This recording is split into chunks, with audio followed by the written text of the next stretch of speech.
Hello there. Good evening, everyone, or good morning or afternoon, depending on whatever your time zone may be. But welcome back. I am here with another Sherlock Holmes ASMR reading. We're going to be doing three adventures today. The last three adventures, actually, of the original adventures of Sherlock Holmes. This is going to be the adventure of the noble bachelor, the adventure of the Beryl Coronet, and the adventure of the copper Beeches. Just going to get the music into a comfortable range. If you are watching live and I have misjudged any of the levels, please do let me know. But otherwise, let's go ahead and jump right into it. This is going to be Sherlock Holmes and the Adventure of the Noble Bachelor. The Lord Simon marriage and its curious termination have long ceased to be a subject of interest in those exalted circles in which the unfortunate bridegroom moves. Fresh scandals have eclipsed it, and their more piquant details have drawn the gossips away from this 4-year-old drama. As I have reason to believe, however, that the full facts have never been revealed to the general public, and as my friend Sherlock Holmes had a considerable share in clearing the matter up, I feel that no memoir of him would be complete without some little sketch of this remarkable episode. It was a few weeks before my own marriage, during the days when I was still sharing rooms with Holmes in Baker Street, that he came home from an afternoon stroll to find a letter on the table waiting for him. I had remained indoors all day, for the weather had taken a sudden turn to rain, with high autumnal winds and the Giselle bullet which had brought back in one of my limbs as a result of my Afghan campaign throbbed with dull persistence. With my body in one easy chair and my legs upon another, I had surrounded myself with a cloud of newspapers until at last, saturated with the news of the day, I tossed them all aside and lay listless, watching the huge crest and monogram upon the envelope, upon the table, and wondering lazily who my friend's noble correspondent could be. "Here's a very fashionable epistle," I remarked as he entered. "Your morning letters, if I remember right, were brought from a fishmonger and a tide-waiter." "Yes, my correspondence has certainly the charm of variety," he answered, smiling. "And the humbler are usually the more interesting. This looks like one of those unwelcome social summons which call upon a man either to be bored or to lie." He broke the seal and glanced over the contents. "Oh, it may prove to be something of interest after all." "Not social, then?" "No, distinctly professional. And from a noble client. One of the highest in England." "My dear fellow, I congratulate you." "I assure you, Watson, without affectation, that the status of my client is a matter of less moment to me than the interest of his cause. It is just possible, however, that that may also may it is just possible, however, that that may also not be wanting in this new investigation. You've been reading papers diligently as of late, have you not?" "It looks like it," I said ruefully, pointing to a huge bundle in the corner. "I have had nothing else to do." "It is fortunate, for you will perhaps be able to post me up. I read nothing except the criminal news and the agony column. The latter is always instructive, but if you have followed recent events so closely, you must have read about Lord St. Simon and his wedding." "Oh, yes, with the deepest investment." "That is well. The letter which I hold in my hand is from Lord St. Simon, and I will read it to you, and in return you must turn over those papers and let me have whatever bears upon the matter. This is what he says. My dear Mr. Sherlock Holmes, Lord Backwater tells me that I may place implicit reliance upon your judgment and discretion. I have determined, therefore, to call upon you and to consult you in reference to the very painful event which has occurred in connection with my wedding. Mr. Lestrade of Scotland Yard is already acting in the matter, but he assures me that he sees no objection to your cooperation, and that he thinks that it might even be of some assistance. I will call at 4 o'clock in the afternoon, and should you have any other engagement at that time, I hope that you will postpone it, as this is a matter of paramount importance. Yours faithfully, St. Simon.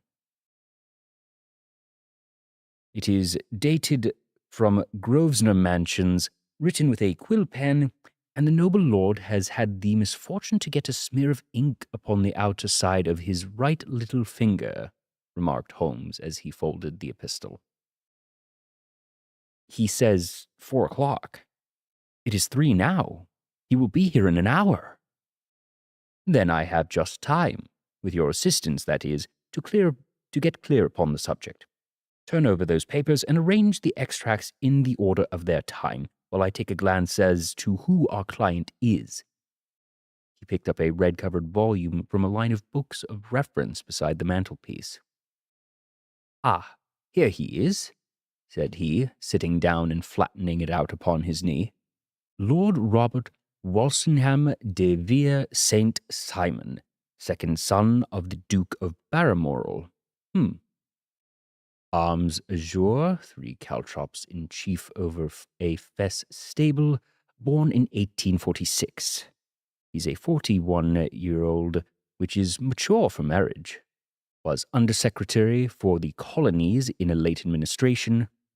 The Duke, his father, was at one time Secretary for Foreign Affairs. They inherit Plantagenet blood by direct descent, and Tudor on the distaff side. Well, there is nothing very instructive in all this. I think I must turn to you, Watson, for something more solid. I have very little difficulty in finding what I want, said I, for the facts are quite recent, and the matter struck me as remarkable. I feared to refer them to you, however, as I knew that you had an inquiry on hand and that you disliked the intrusion of other matters. Oh, you mean the little problem of the Grosvenor Square furniture van? Oh, that is quite cleared up now, although, indeed, it was obvious from the first. Pray, give me the results of your newspaper selections. Here is the first notice which I can find. It is in the personal column of the Morning Post, and dates, as you see, some weeks back. A marriage has been arranged, it says, and will, if rumor is correct, very shortly take place between Lord Robert St. Simon, second son of Duke of Balmoral, and Miss Hattie Doran, the only daughter of the Aloysius Doran, Esquire, of San Francisco, California, USA. That is all. Terse and to the point, remarked Holmes, stretching his long, thin legs across the fire, toward the fire. There was a paragraph amplifying this in one of the society papers of the same week. Here it is. There will soon be a call for protection in the marriage market, for the present free trade principle appears to tell heavily against our home product. One by one, the management of noble houses of Great Britain is passing into the hands of our fair cousins from across the Atlantic. An important addition has been made during the last week to the list of prizes which have been borne away by these charming invaders. Lord St. Simon, who has shown himself for over 20 years proof against against the little god's arrows, has now definitely announced his approaching marriage with Miss Hattie Doran, the fascinating daughter of a California millionaire. Miss Doran, whose graceful figure and striking face attracted much attention at the Westbury House festivities, is an only child, and is currently reported that her dowry will run to considerably over the 6 figures, with expectancies for the future.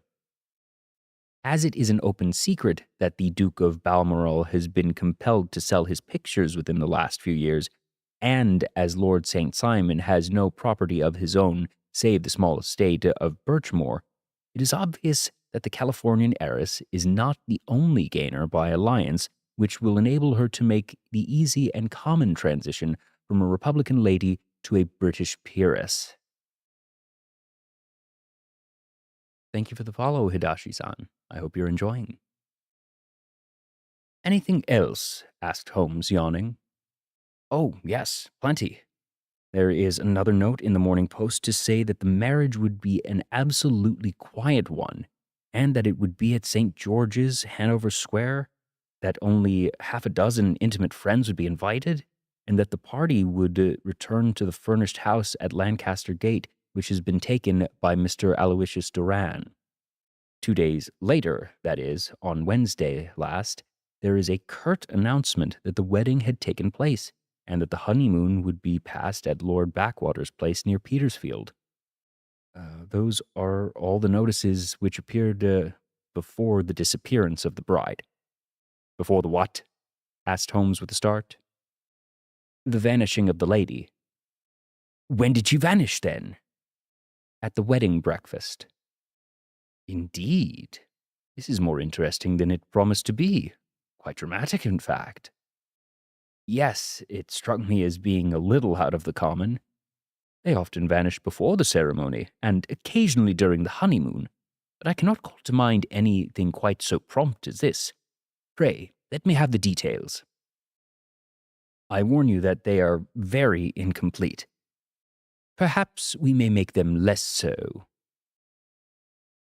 Well, such as they are set forth in a single article of a morning paper yesterday, which I will read to you. It is headed, Singular Occurrence at a Fashionable Wedding. The family of Lord Robert St. Simon has been thrown into the greatest consternation by the strange and painful episodes which have taken place in connection with his wedding. The ceremony, as Short announced in the papers of yesterday, occurred on the previous morning, but it is only now that it has been possible to confirm the strange rumors which have been so persistently floating about it. In spite of the attempts of the friends to hush the matter up, so much public attention has now been drawn to it that no good purpose can be served by affecting to disregard what is now considered a common subject for conversation.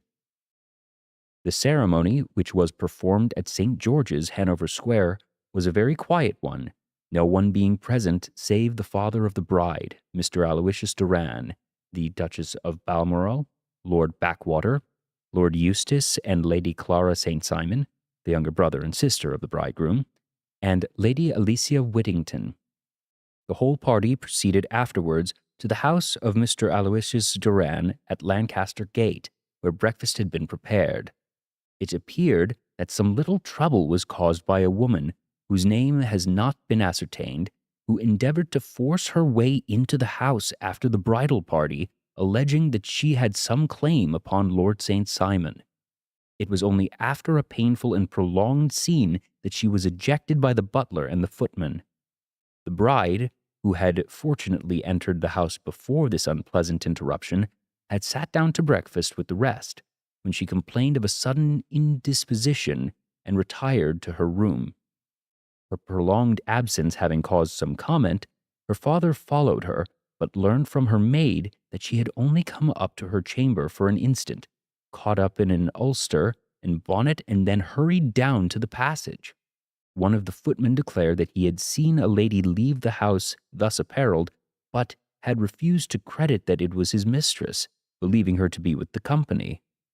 On ascertaining that his daughter had disappeared, Mr. Aloysius Duran, in conjunction with the bridegroom, instantly put themselves in communication with the police, and very energetic inquiries are being made, which will probably result in a speedy clearing up of this very singular business. Up to a late hour last night, however, nothing had transpired as to the whereabouts of the missing lady. There are rumors of foul play in the matter, and it is said that the police have caused the arrest of the woman who had caused the original disturbance, in the belief that, from jealousy or some other motive, she may have been concerned in the strange disappearance of the bride. And is that all? Only one little item in another of the morning papers, but it is a suggestive one. And it is that Miss Flora Miller, the lady who had caused the disturbance, has actually been arrested. It appears that She was formerly a danseuse at the Allegro. Danseuse. Female ballet dancer. And that she has known the bridegroom for some years. There are no further particulars, and the whole case is in your hands now, so far as it has been set forth in the public press. And an exceedingly interesting case it appears to be. I would not have missed it for worlds. Ah, but there is a ring at the bell, Watson, and the clock makes it a few minutes after 4. I have no doubt this will prove to be our noble client. Do not dream of going, Watson, for I very much prefer having a witness, if only as a check to my own memory. Lord Robert St. Simon, announced our page boy, throwing open a door. A gentleman entered with a pleasant, cultured face, high-nosed and pale, with something perhaps of petulance about the mouth, and with the steady, well-opened eye of a man whose pleasant lot it had ever been to command and be obeyed. His manner was brisk, and yet his general appearance gave an undue impression of age, for he had a slight forward stoop and a little bend at the knees as he walked. His hair, too, as he swept off his very curly-brimmed hat, was grizzled round the edges and thin upon the top. As to his dress, it was careful to the verge of foppishness, with a high collar, black frock coat, white waistcoat, yellow gloves, patent leather shoes, and light-colored gaiters. He advanced slowly into the room, turning his head from left to right, and swinging in his right hand the cord which held his golden eyeglasses. "Good day, Lord St. Simon," said Holmes, rising and bowing. "Pray, take the basket chair. This is my friend and colleague, Dr. Watson. Draw up to the fire a little, and we will talk this matter over." "A most painful matter to me, as you can most readily imagine, Mr. Holmes. I have been cut to the quick. I understand that you have already managed several delicate cases of this sort, sir, and though I presume that they were hardly from the same class of society." "No, I am descending." "I beg pardon?" "My last client of the sort was a king." "Oh, really? I had no idea. And which king?" "The King of Scandinavia." "What? Had he lost his wife?" "You can understand," said Holmes suavely, "that I extend to the affairs of my clients the same secrecy which I promise to you in yours." "Of course, right, very right. I'm sure I beg your pardon. As to my own case, I am ready to give you any information which may assist you in forming an opinion." "Thank you. I have already learned that all that there is in public prints, nothing more. I presume that I may take it as correct, this article, for example, as to the disappearance of the bride?" Lord St. Simon glanced it over. "Yes, it is correct as far as it goes." "But it needs a great deal of supplementing before anyone could offer an opinion. I think that I may arrive at my facts most directly by questioning you." "Pray do so." "When did you first meet Miss Hattie Duran?" "In San Francisco, a year ago." "You were traveling in the States?" "Yes." "Did you become engaged then?" "No." "But you were on friendly footing?" "I was amused by her society, and she could see that I was amused." "Her father is very rich?" "He is said to be the richest man on the Pacific Slope." "And how did he make his money?" "In mining. He had nothing a few years ago. Then he struck gold, invested it, and came up by leaps and bounds."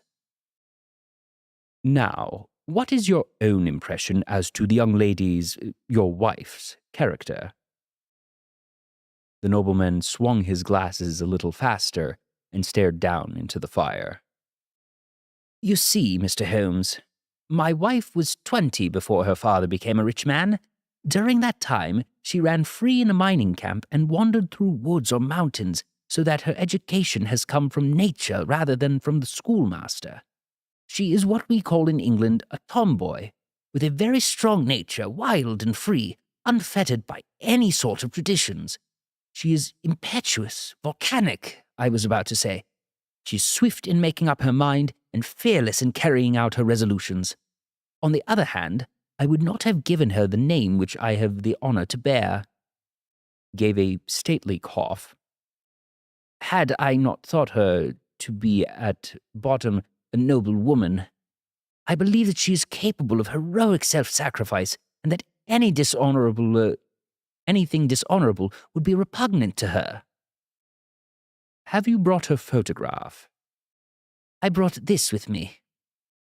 He opened up a locket and showed us the full face of a very lonely woman. It was not a photograph, but an ivory miniature, and the artist had brought out the full effect of the lustrous black hair, the large dark eyes, and the exquisite mouth. Holmes gazed long and earnestly at it. Then he closed the locket and handed it back to Lord St. Simon. The young lady came to London then, and you renewed your acquaintance. Yes, her father brought her over for this last season. I met her several times, became engaged to her, and have now married her. She brought, I understand, a considerable dowry. A fair dowry, not more than is usual in my family. And this, of course, remains to you, since the marriage is in fait accompli? I really have made no inquiries on the subject. For reference, a fait accompli is a French phrase that translates to accomplished fact, so meaning it has been completed, accepted. So in this case, that means that the dowry is confirmed. I really have made no inquiries on the subject. Very naturally not. Did you see Miss Duran on the day before the wedding? Yes. Was she in good spirits? Never better. She kept talking of what we should do in our future lives. Indeed. That is very interesting. And on the morning of the wedding? She was bright as possible, at least until after the ceremony. And did you observe any change in her then? Well, to tell the truth, I saw then the first signs that I had ever seen that her temper was just a little sharp. The incident, however, was too trivial to relate, and it can have no possible bearing upon the case. Pray, let us have it, all for all that. Oh, it is childish. She dropped her bouquet as we went toward the vestry. She was passing the front pew at the time, and it fell over into the pew. There was a moment's delay, but the gentleman in the pew handed it up to her again, and it did not appear to be the worse for the fall. Yet, when I spoke to her of the matter, she answered me abruptly, and in the carriage on our way home, she seemed absurdly agitated over this trifling cause. Indeed. You say that there was a gentleman in the pew. Some of the general public were present then? Oh, yes. It is impossible to exclude them when the church is open. This gentleman was not one of your wife's friends. No, I call him a gentleman by courtesy, but he was a quite common-looking person. I had hardly noticed his appearance. But really, I think that we are wandering rather far from the point. Lady St. Simon, then, returned from the wedding in a less cheerful frame of mind than when she had gone to it. What did she do on re-entering her father's house? I saw her in conversation with her maid. And who is her maid? Alice is her name. She is an American who came from California with her. A confidential servant? A little too much so. It seemed to me that her mistress allowed her to take great liberties. Still, of course, in America they look upon these things in a different way. How long did she speak to this Alice? Oh, a few minutes. I had something else to think of. You did not overhear what they said? Lady St. Simon said something about jumping a claim. She was accustomed to using slang of the kind. I have no idea what she meant. American slang is very expressive sometimes. And what did your wife do when she finally finished speaking to her maid? She walked into the breakfast room. On your arm? No, alone. She was very independent in her little manners like that. Then, after we had sat down for 10 minutes or so, she rose hurriedly, muttered some words of apology, and left the room. She never came back. But this maid, Alice, as I understand, deposes that she went to her room, covered her bride's dress with a long ulster, put on a bonnet, and went out. Quite so. She was afterwards seen walking into Hyde Park in company with Flora Miller, a woman who is now in custody, and who had already made a disturbance at Mr. Durand's house that morning. Ah, yes. I should like a few particulars as to this young lady and your relations to her. Lord St. Simon shrugged his shoulders and raised his eyebrows. We have been on a friendly footing for some years. I may say on a very friendly footing. She used to be at the Allegro. I have not treated her ungenerously, and she had no just cause of complaint against me, but you know how women are, Mr. Holmes. Flora was a dear little thing, but exceedingly hot-headed and devotedly attached to me. She wrote me dreadful letters when she heard that I was about to be married, and to tell the truth, the reason why I had the marriage celebrated so quietly was that I feared lest there might be a scandal in the church. She came to Mr. Durand's door just as we reunited, and she endeavored to push her way in, uttering very abusive expressions towards my wife, and even threatening her. But I had foreseen the possibility of something of the sort, and I had 2 police fellows there in private clothes, who soon pushed her out again, and when she was quiet, when she saw that there was no good in making a row. Did your wife hear all of this? No, thank goodness she did not. And she was seen walking with this very woman afterwards? Yes, that is what Mr. Lestrade of Scotland Yard looks upon as so serious. It is thought that Flora decoyed my wife out and laid some terrible trap for her. Well, it is a possible supposition. You think so too? I do not say a probable one, but you do not yourself look upon this as likely. I do not think Flora would hurt a fly. Still, jealousy is a strange transformer of characters. Pray, what is your own theory as to what took place? Well, really, I came to seek a theory, not to propound one. I have given you all the facts. Since you ask me, however, I may say that it has occurred to me as a possible that the excitement of this affair, the consciousness that she had made so immense a social stride, had the effect of causing some nervous disturbance in my wife. In short, you think that she had become suddenly deranged? Well, really, when I consider that she has turned her back, I will not say upon me, but so much that may have aspired without success, but upon so much that many have aspired to without success, I can hardly explain it in any other fashion. Well, it is certainly that is also a conceivable hypothesis, said Holmes, smiling. Apologies, I have something in my eye.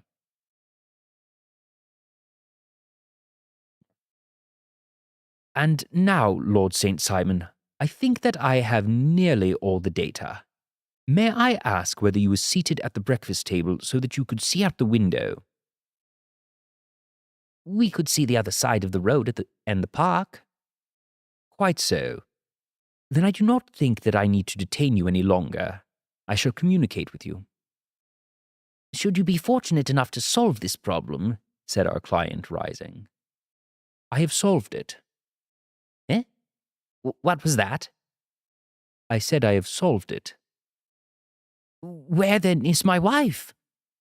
That is a detail which I shall speedily supply.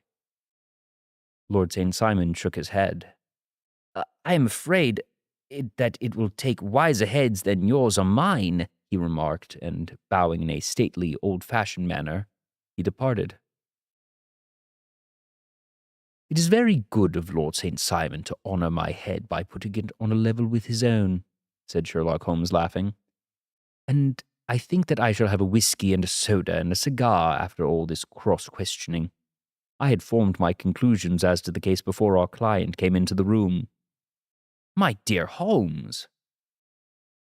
"I have notes of several similar cases, though none, as I remarked before, which were quite as prompt.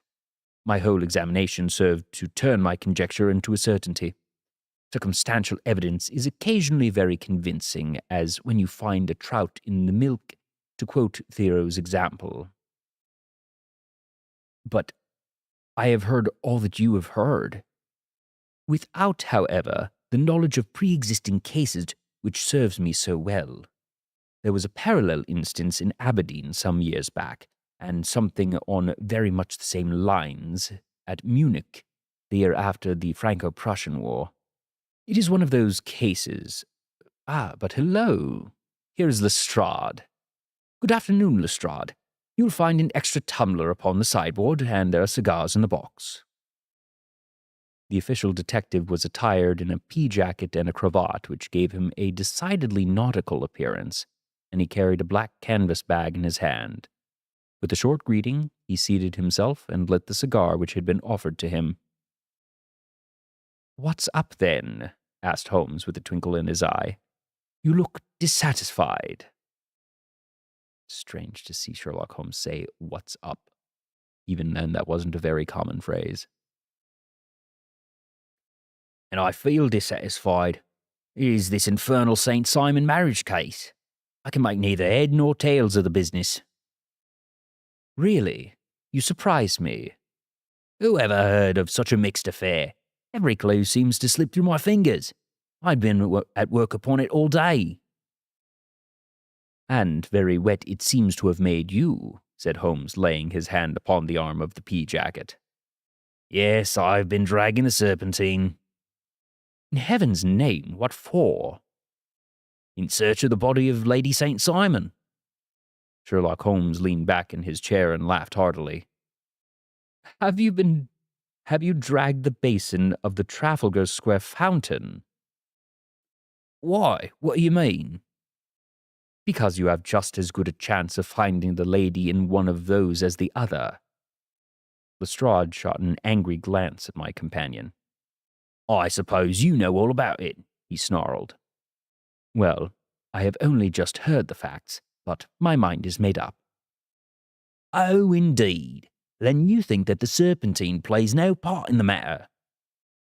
"I think it very unlikely." "Then perhaps you'll kindly explain how it is that we found this in it." He opened his bag as he spoke, and tumbled to the floor a wedding dress of watered silk, a pair of white satin shoes, and a bride's wreath and veil, all discolored and soaked in water. "There," said he, putting on a new wedding ring upon top of the pile. "There's a little nut for you to crack, Master Holmes." "Oh, indeed," said my friend, blowing blue rings into the air. "You dragged them from the Serpentine." "No, they were found floating near the margin by a park keeper. They had been identified as her clothes, and it seemed to me that if the clothes were there, that the body of water wouldn't be far off." "By the same brilliant reasoning, every man's body is to be found in the neighborhood of his wardrobe. And pray, what did you hope to arrive at through this?" "At some evidence implicating Flora Miller in the disappearance." "I'm afraid that you will find it difficult." "Are you indeed now?" cried Lestrade with some bitterness. "I am afraid, Holmes, that you are not very practical with your deductions and your inferences. You have made 2 blunders in as many minutes. This dress does not implicate Flora Miller." "And how?" Actually, wait a minute, sorry. Yes, that is. "And how?" In the dress is a pocket. In the pocket is a card case. In the card case is a note. And here is the very note. He slapped it down on the table in front of him. Listen to this. You will see me when. Listen to this. You will see me when all is ready. Come at once. FHM. Now, my theory all along has been that Lady St. Simon was decoyed away by Flora Miller, and that she, with Confederates no doubt, was responsible for her disappearance. Here, signed with her initials, is the very note which was no doubt quietly slipped into her hand at the door which lured her within their reach. Very good, Lestrade, said Holmes, laughing. You really are fine indeed. Let me see it. He took up the paper in a listless way, but his attention instantly became riveted, and he gave a little cry of satisfaction. This is indeed important. Ah, so you find it so? Extremely so. I congratulate you warmly. Lestrade rose in his triumph and bent his head to look. Why, you're looking at the wrong side. On the contrary, this is the right side. The right side? You're mad. Here is the note written in pencil over here. And over here is what appears to be the fragment of a hotel bill, which interests me deeply. There's nothing in it. I looked at it before, said Lestrade. October 4th, room 8, breakfast, rooms 8 shillings, breakfast 2 shillings, 60, what is 60 for coinage?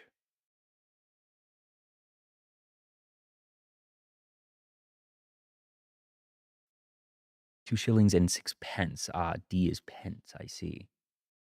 Cocktail, 1 shilling, lunch 2 shillings, 6 pence, sherry, glass sherry, 6 pence. I see nothing in that. Very likely not. It is most important all the same, though, as to the note. It is important also, or at least the initials are, so I congratulate you again. I've wasted time enough, said Lestrade, rising. I believe in hard work and not in sitting by the fire spinning fine theories. Good day, Mr. Holmes, and we shall see who gets to the bottom of this matter first. He gathered up his garments, thrust them into the bag, and made for the door. Just one hint for you, Lestrade, drawled Holmes before his rival vanished. I will tell you the true solution of the matter. Lady St. Simon is a myth. There is not, and there has never been, any such person. Lestrade looked sadly at my companion. Then he turned to me, tapped his forehead 3 times, and shook his head solemnly, and hurried away. He had hardly shut the door behind him when Holmes rose to put on his overcoat. There is something in what the fellow says about outdoor work, he remarked. So I think, Watson, that I must leave you to your papers for a little while. It was after 5 o'clock when Sherlock Holmes left me, but I had no time to be lonely, for within an hour there arrived a confectioner's man with a very large, flat box. This he unpacked with the help of a youth whom he had brought with him, and presently, to my great astonishment, a quite Epicurean little cold supper began to be laid out upon our humble lodging house mahogany. There were a couple of brace of cold woodcock, a pheasant, a pâté de foie gras,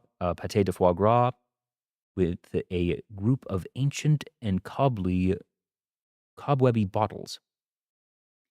Having laid out all these luxuries, my 2 visitors vanished away, and like the genie of the Arabian Nights, with no explanation save that the things had been paid for and were ordered to this address.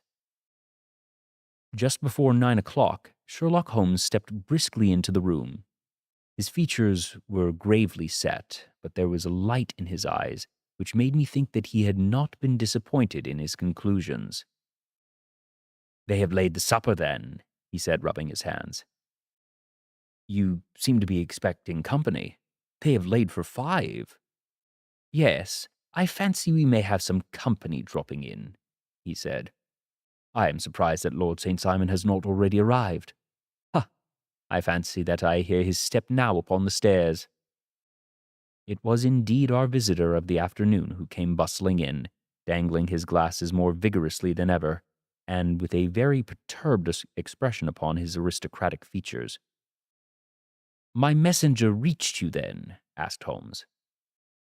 "Yes, and I confess that the contents startled me beyond measure. Have you good authority for what you say?" "The best possible."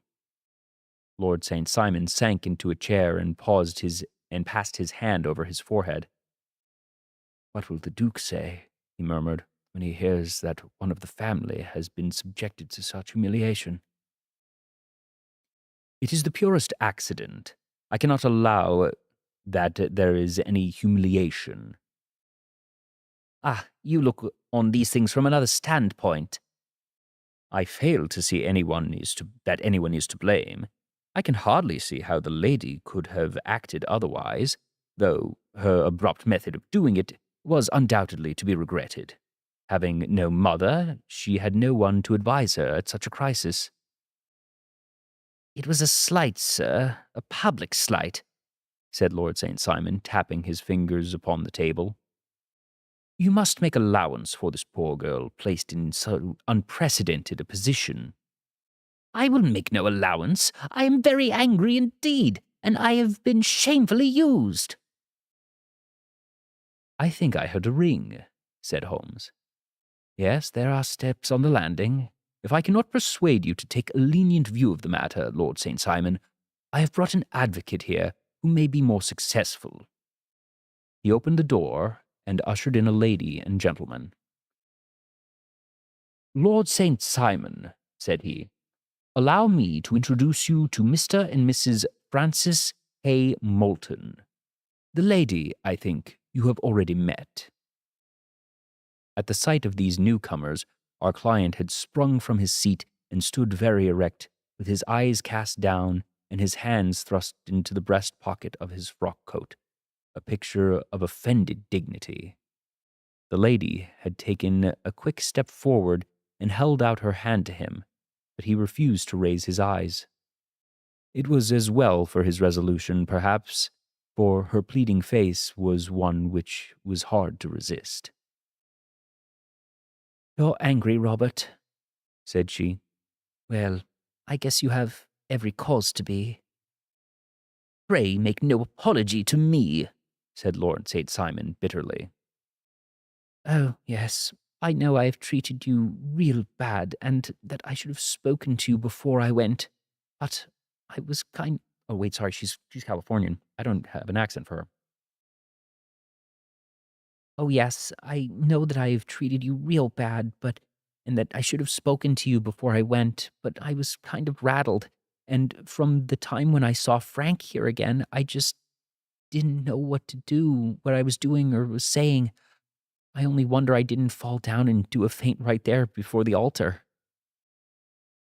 "Perhaps, Mrs. Moulton, you would like my friend and me to leave the room while you explain this matter." If I may give an opinion," remarked the strange gentleman, "we've all had just a little too much secrecy over this business already.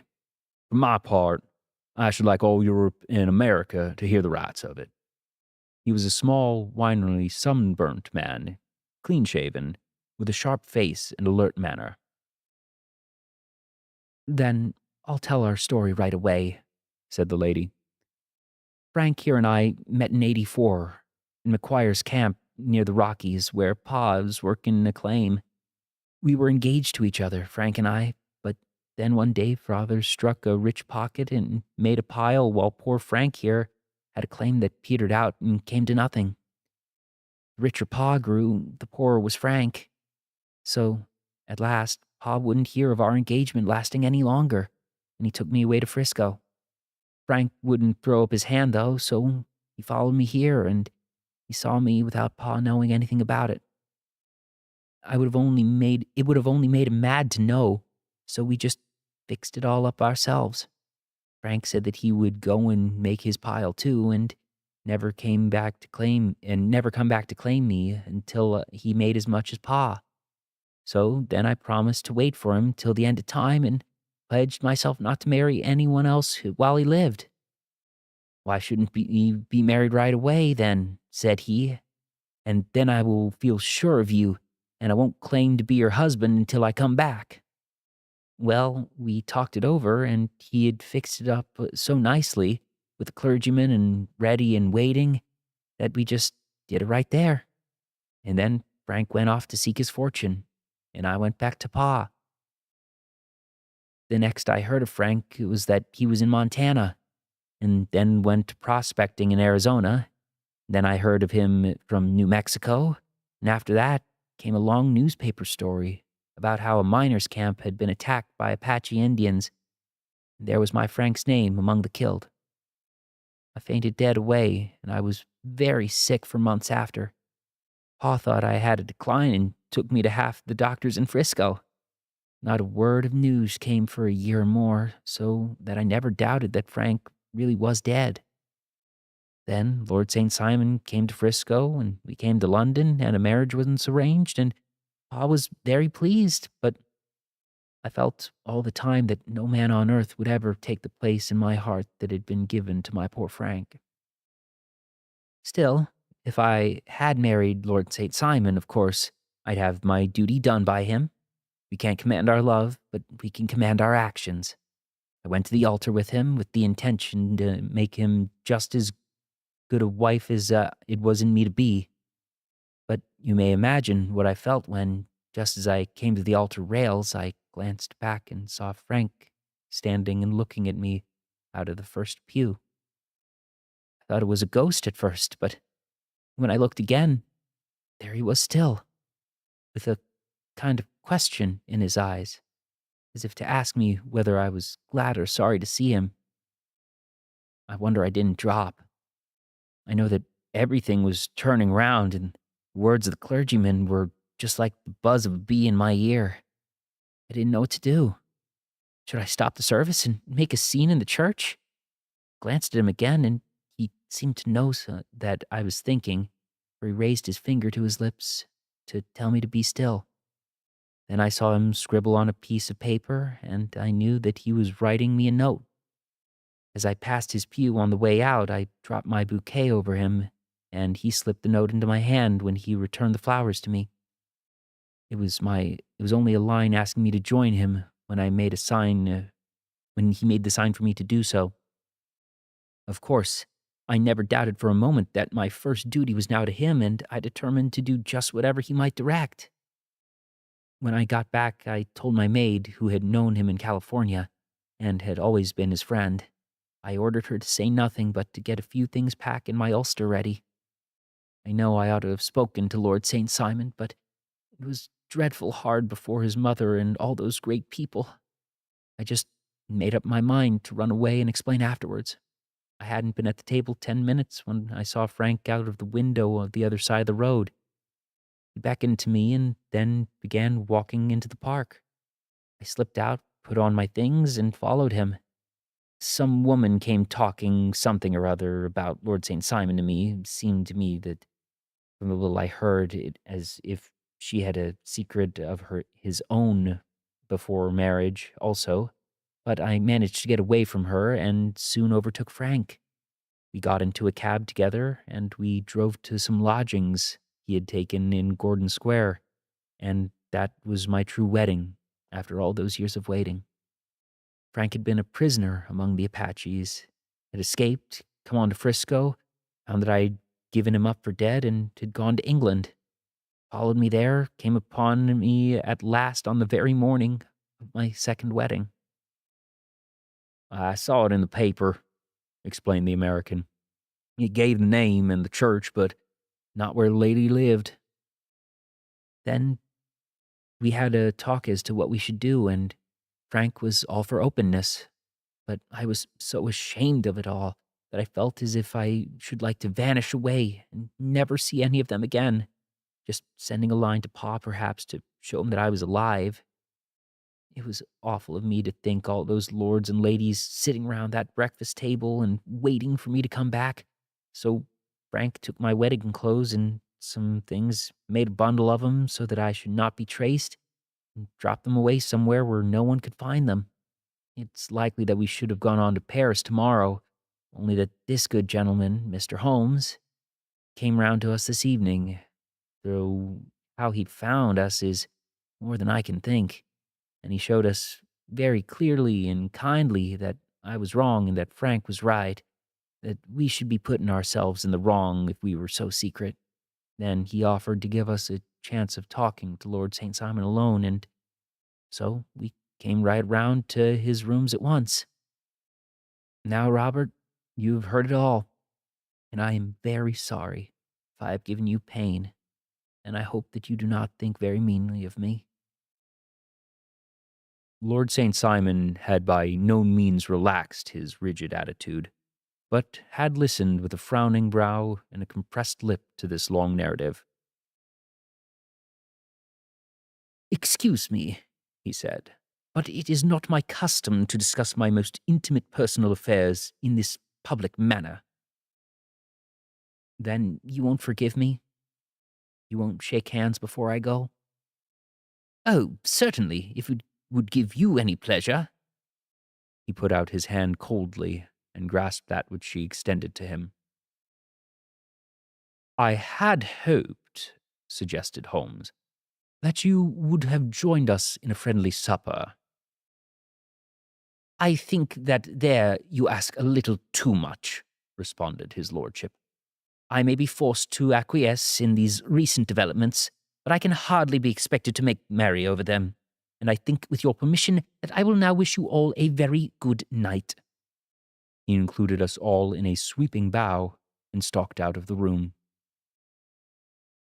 "Then I trust you at least will honor me with your company," said Sherlock Holmes. "It is always a joy to meet an American, Mr. Moulton, for I am one of those who believe that the folly of a monarch and the blundering of a minister in far-gone years will not prevent our children from being some day citizens of the same world-wide country under a flag which shall be quartering of the Union Jack with the stars and stripes."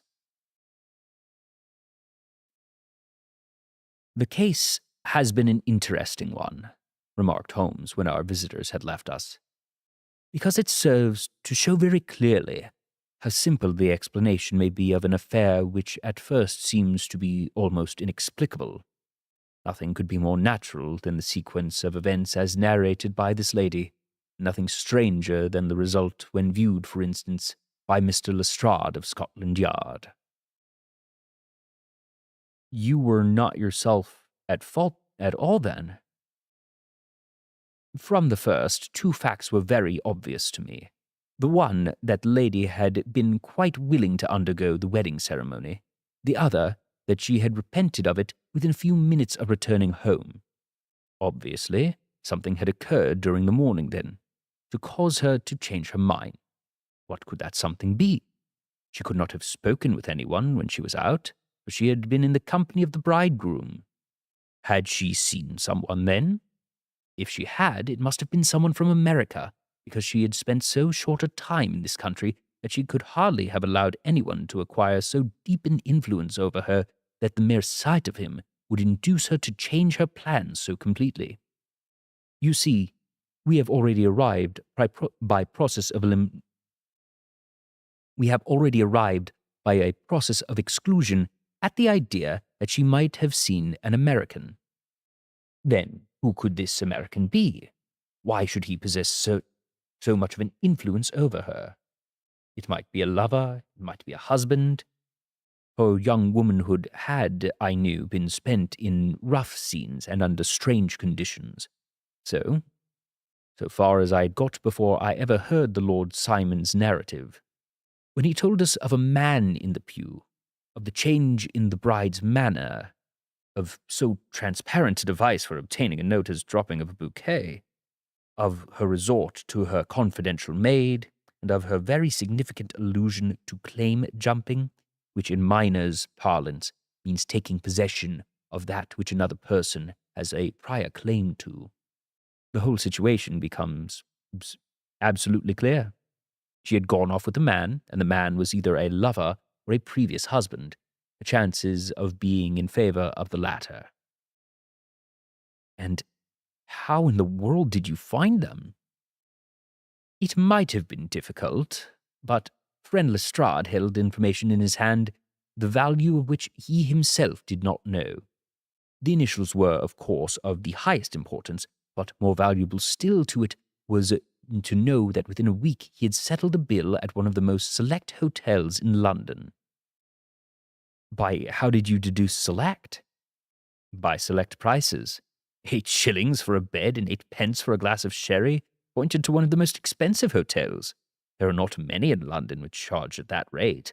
The second one, which I visited in Northumberland Square, I learned by an inspection of the book that Francis H. Moulton, an American gentleman, had left only the day before, and on looking over the entries against him, I came upon the very items which I had seen in the duplicate bill.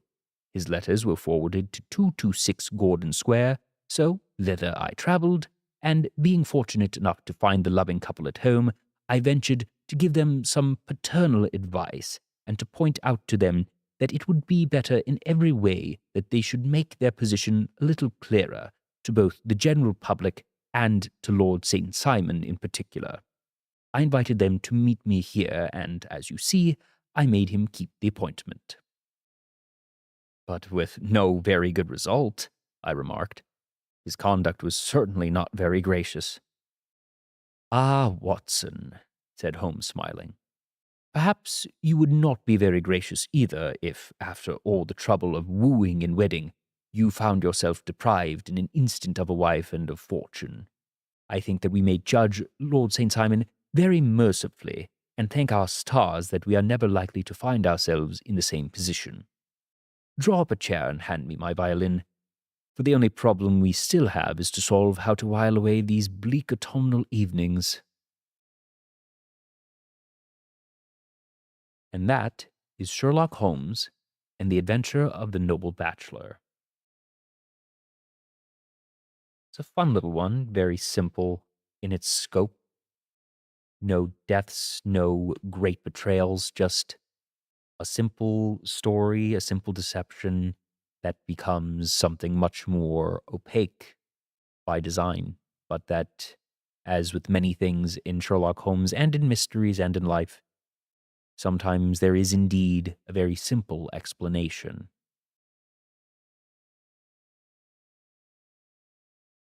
I still have something in my eye. I'm trying to get at it. Give me just a moment. I will be right back.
All right, we're back, and I apologize. I think something went wrong with some overlapping audio there. Sorry about that. Need to figure out what was happening. I thought I only had one file playing, but it sounded like two. That's not right. Let's get back to much calmer audio.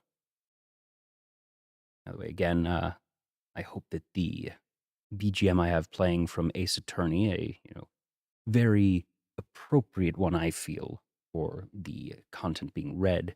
If the volume on that is too high at all, do let me know in chat. I am watching, but I believe I have it balanced properly.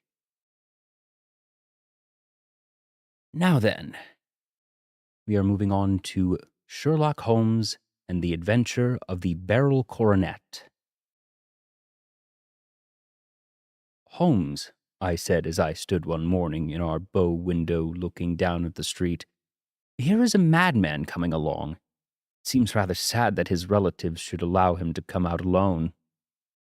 My friend rose lazily from his armchair and stood with his hands in the pockets. Oh, wait, sorry, I just realized I forgot to change. There we are, much better. As always, I do have the original illustrations by Sidney Paget for each of these, thankfully in public domain, just like the material of Sir Arthur Conan Doyle.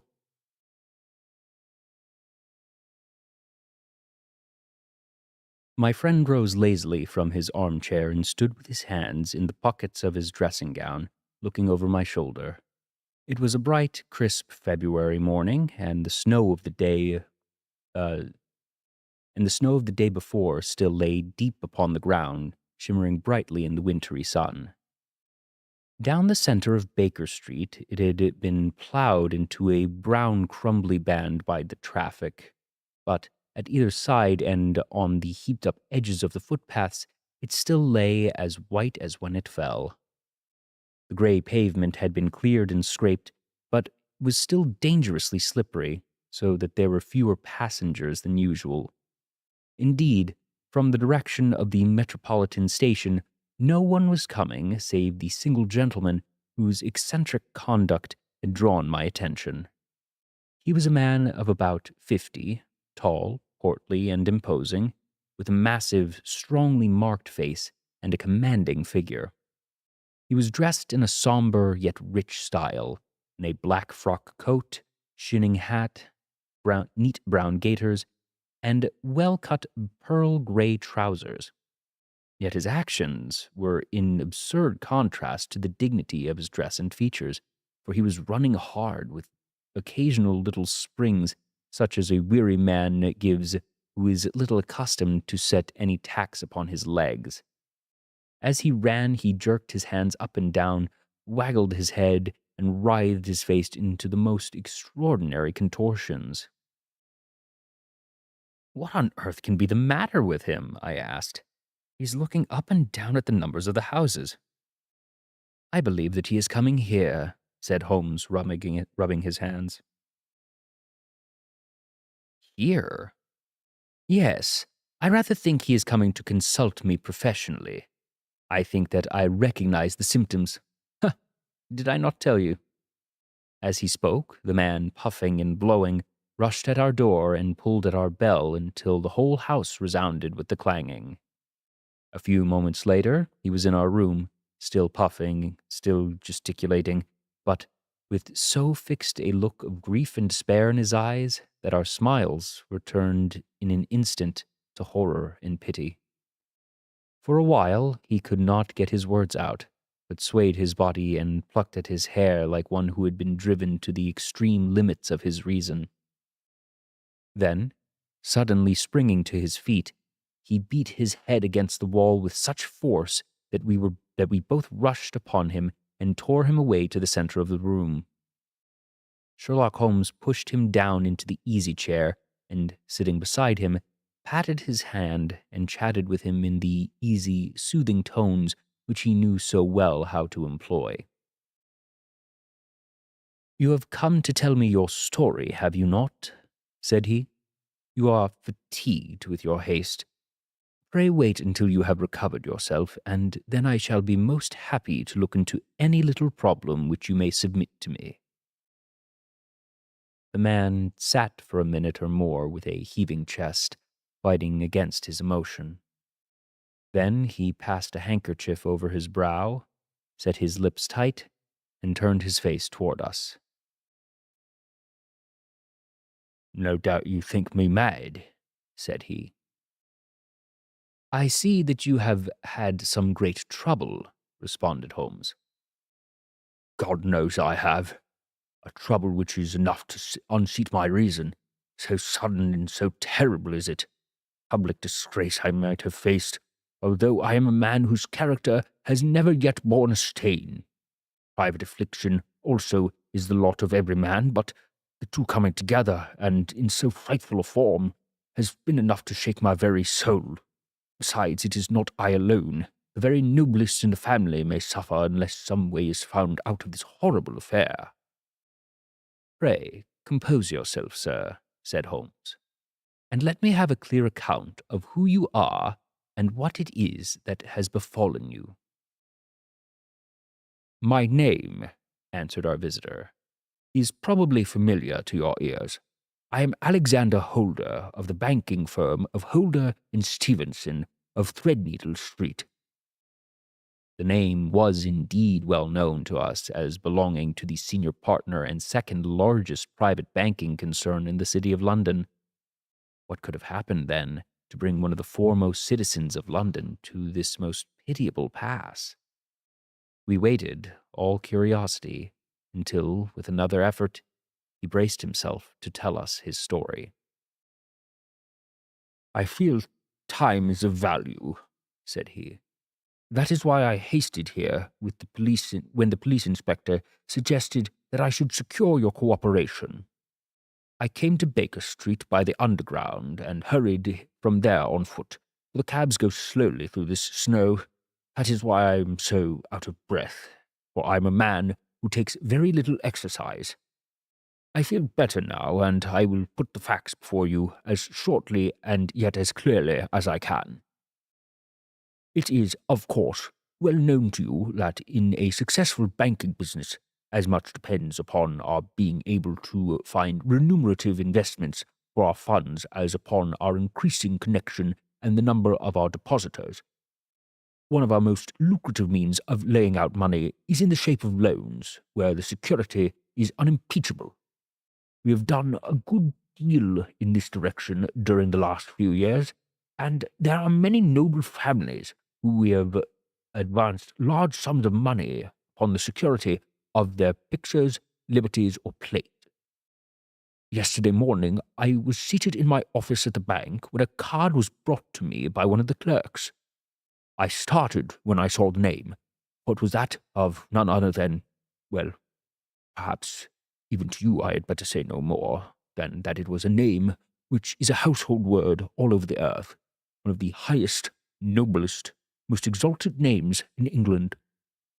I was overwhelmed by the honour and attempted, when he entered, to say so, but he plunged at once into business with the air of a man who wishes to hurry quickly through a disagreeable task.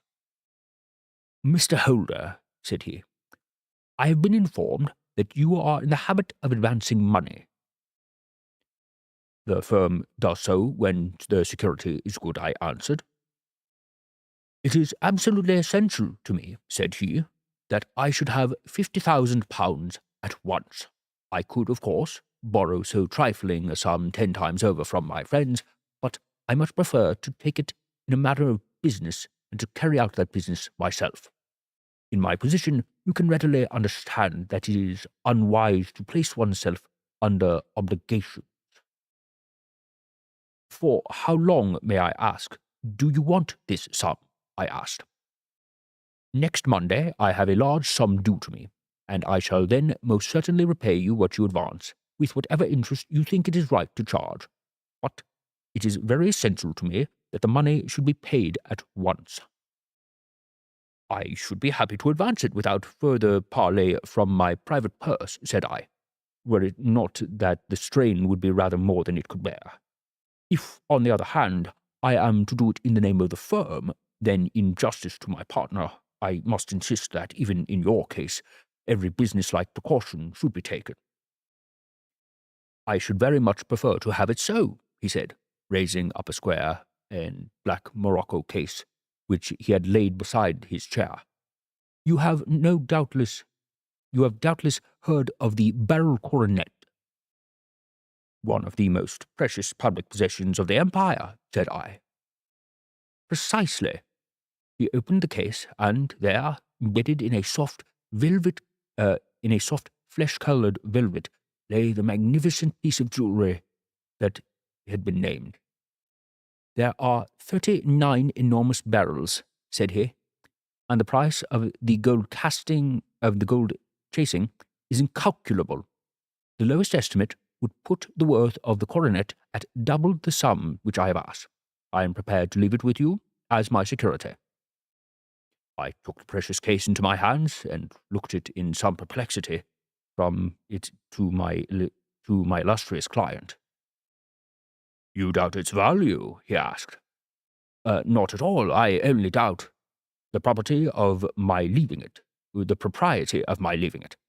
You may set your mind at rest about that. I should not dream of doing so were it not absolutely certain that I should be able in 4 days to reclaim it. It is a pure matter of form. Is the security sufficient?" "Ample," I said. "You understand, Mr. Holder, that I am giving you a strong proof of the confidence which I have in you, founded upon all that I have heard of you. I rely upon you not only to be discreet and to refrain from all gossip upon the matter, but, above else, to preserve this coronet with every possible precaution, because I need not say that a great public scandal would be caused if any harm were to befall it. Any injury to it would be almost as serious as its complete loss, for there are no barrels in the world to match these, and it would be impossible to replace them. I leave it with you, however, with every confidence, and I shall call for it in person on Monday morning." Seeing that my client was anxious to leave, I said no more, but, calling for my cashier, I ordered him to pay over 50 £1,000 notes. When I was alone once more, however, with the precious case lying upon the table in front of me, I could not but think with some misgivings of the immense responsibility which it entailed upon me. There could be no doubt that, as it was a national possession, a horrible scandal would ensue if any misfortune should occur to it. I already regretted having ever consented to take charge of it. However, it was too late to alter the matter, so I locked it up in my private safe and turned once more to my work. When evening came, I felt that it would be an imprudence to leave such a thing in the office behind me. Bankers' safes have been forced before now, and why should mine not be? If so, how terrible would the position be which I should find myself? I determined, therefore, that for the next few days I would always carry the case backward and forward with me, so that it might never really be out of my reach. With this intention, I called a cab and drove out to my house in Streatham, carrying the jewel with me. I did not breathe freely until I had taken it upstairs and locked it in the bureau of my dressing-room. And now a word as to my household, Mr. Holmes, for I wish you to thoroughly understand the situation. My groom and my page sleep out of the house and may be set aside together. I have 3 maidservants who have all been with me a number of years, and whose absolute reliability is above suspicion, quite so. Another, Lucy Parr, the second waiting maid, has only been in my service a few months. She came with an excellent character, however, and has always given me satisfaction. She is a very pretty girl, and has attracted admirers who have occasionally hung about the place. That is the only drawback which we have found to her, but we believe her to be a thoroughly good girl in every way. So much for the servants. My family itself is so small that it will not take long to describe it. I am a widower and have an only son, Arthur. He has been a disappointment to me, Mr. Holmes, a grievous disappointment. I have no doubt that I am myself to blame. People tell me that I have spoiled him. Very likely I have. When my dear wife died, I felt that he was all I had to love. I could not bear to see the smile fade even for a moment from his face. I have never denied a wish to him. Perhaps it would have been better for both of us had I been sterner, but I meant it for the best. It was naturally my intention that he should succeed me in my business, but he was not of a business turn.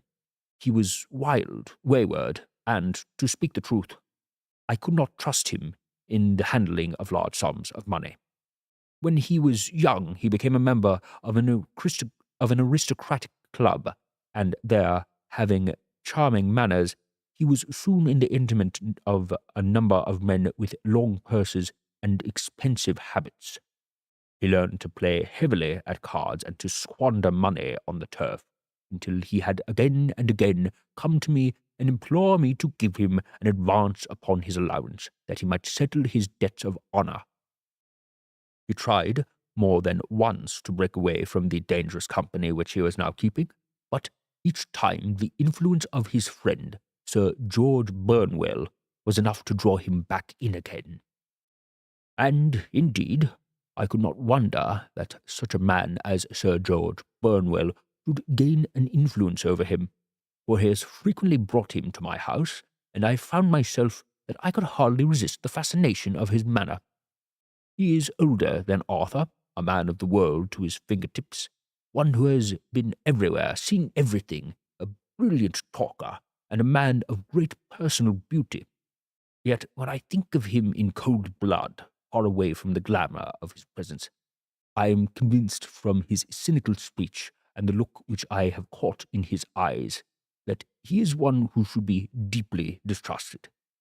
So I think, and so too thinks my little Mary, who has a woman's quick insight into character. And now only she is to be described. She is my niece, but when my brother died 5 years ago and left her alone in the world, I adopted her, and have looked upon her ever since as my daughter. She is a sunbeam in my house, sweet, loving, beautiful, a wonderful manager and housekeeper, yet as tender and quiet and gentle as a woman could be. She is my right hand. I do not know what I could do without her. In only one matter has she ever gone against my wishes. Twice my boy has asked her to marry him, for he loves her devotedly, but each time she has refused him.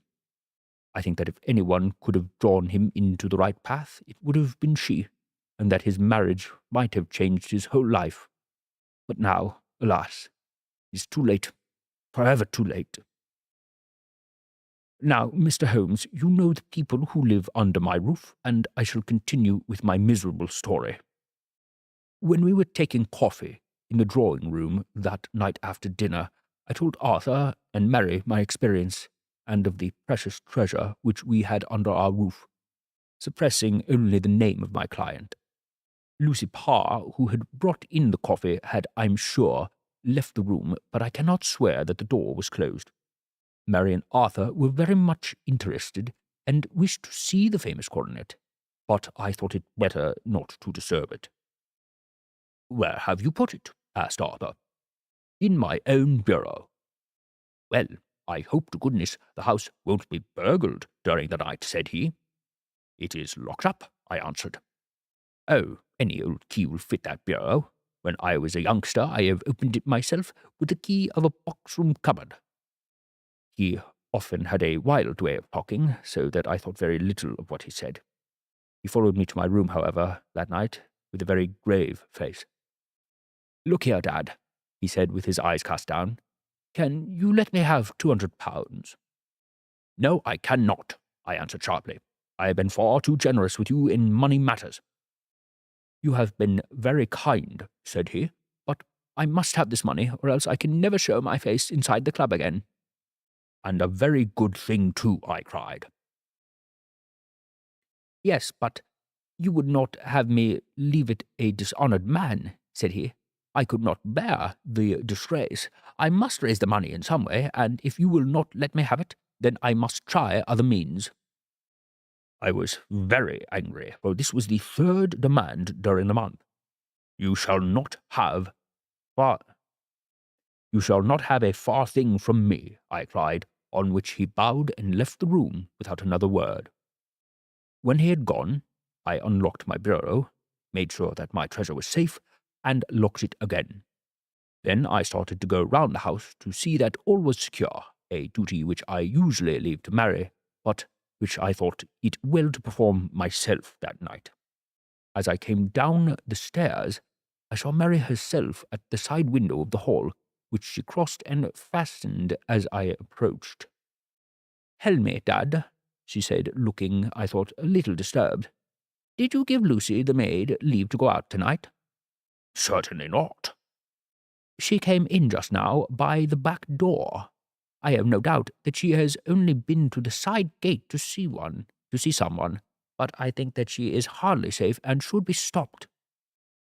"You must speak with her in the morning, or I will, if you prefer it. Are you sure that everything is fastened?" "Quite sure, Dad." "Then good night." I kissed her and went upstairs to my bedroom again, where I was soon asleep. I am endeavouring to tell you everything, Mr. Holmes, which may have any bearing upon the case, but I beg you that you will question me upon any point which I do not make clear. On the contrary, your statement is singularly lucid. I come now to a point of my story in which I should wish to be particularly so. I am not a very heavy sleeper, and the anxiety in my mind tended, no doubt, to make me even less so than usual. At 2 in the morning, then, I was awakened by some sound in the house. It had ceased ere I was wide awake, but it had left an impression behind, as though a window had been gently closed somewhere. I lay listening with all my ears. Suddenly, to my horror, there was a distinct sound of footsteps moving softly in the next room. I slipped out of bed, all palpitating with fear, and peeped round the corner of my dressing-room door. "Arthur!" I screamed. "You villain! You thief! How dare you touch that coronet?" The gas was half up as I had left it, and my unhappy boy, dressed only in his shirt and trousers, was standing beside the light, holding the coronet in his hands. He appeared to be wrenching at it, or bending it with all his strength. At my cry, he dropped it from his grasp and turned pale as death. I snatched it up and examined it. One of the gold corners, with 3 of the barrels in it, was missing. "You blackguard!" I shouted beside myself with rage. "You have destroyed it! You dishonoured me forever! Where are the jewels which you have stolen?" "Stolen?" he cried. "Yes, thief!" I roared, shaking him by the shoulder. "There are none missing. There cannot be any missing," he said. "There are 3 missing, and you know where they are. Must I call you a liar as well as a thief? Did I not see you trying to tear off another piece?" "You have called me names enough," said he. "I will not stand it any longer. I shall not say another word about the business, since you have chosen to insult me. I will leave your house in the morning, and will make my own way in the world." "You shall leave it in the hands of the police," I cried, half mad with rage and grief. "I shall have this matter probed to the bottom." "You shall learn nothing from me," said he with such a passion as I should not have thought it was in his nature. "If you choose to call the police, let the police find what they can." By this time the whole house was astir, for I had raised my voice in my anger. Mary was the first to rush into my room, and at the sight of the coronet and of Arthur's face, she read the whole story, and with a scream fell down senseless on the ground. I sent the housemaid for the police, and put the investigation into their hands at once. When the inspector and a constable entered the house, Arthur, who had stood sullenly with his arms folded, asked me whether it was my intention to charge him with theft. I told him that it had ceased to be a private matter, but had become a public one, since the ruined coronet was national property. I was determined that the law should have its way in everything. "At least," said he, "you will not have me arrested at once. It would be to your advantage, as well as mine, that I might leave the house for 5 minutes." "That you might get away, or perhaps that you may conceal what you have stolen," said I.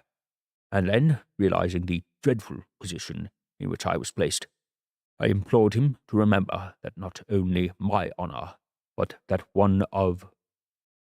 one who was far greater than I was at stake, and that he threatened to raise a scandal which would convulse the nation.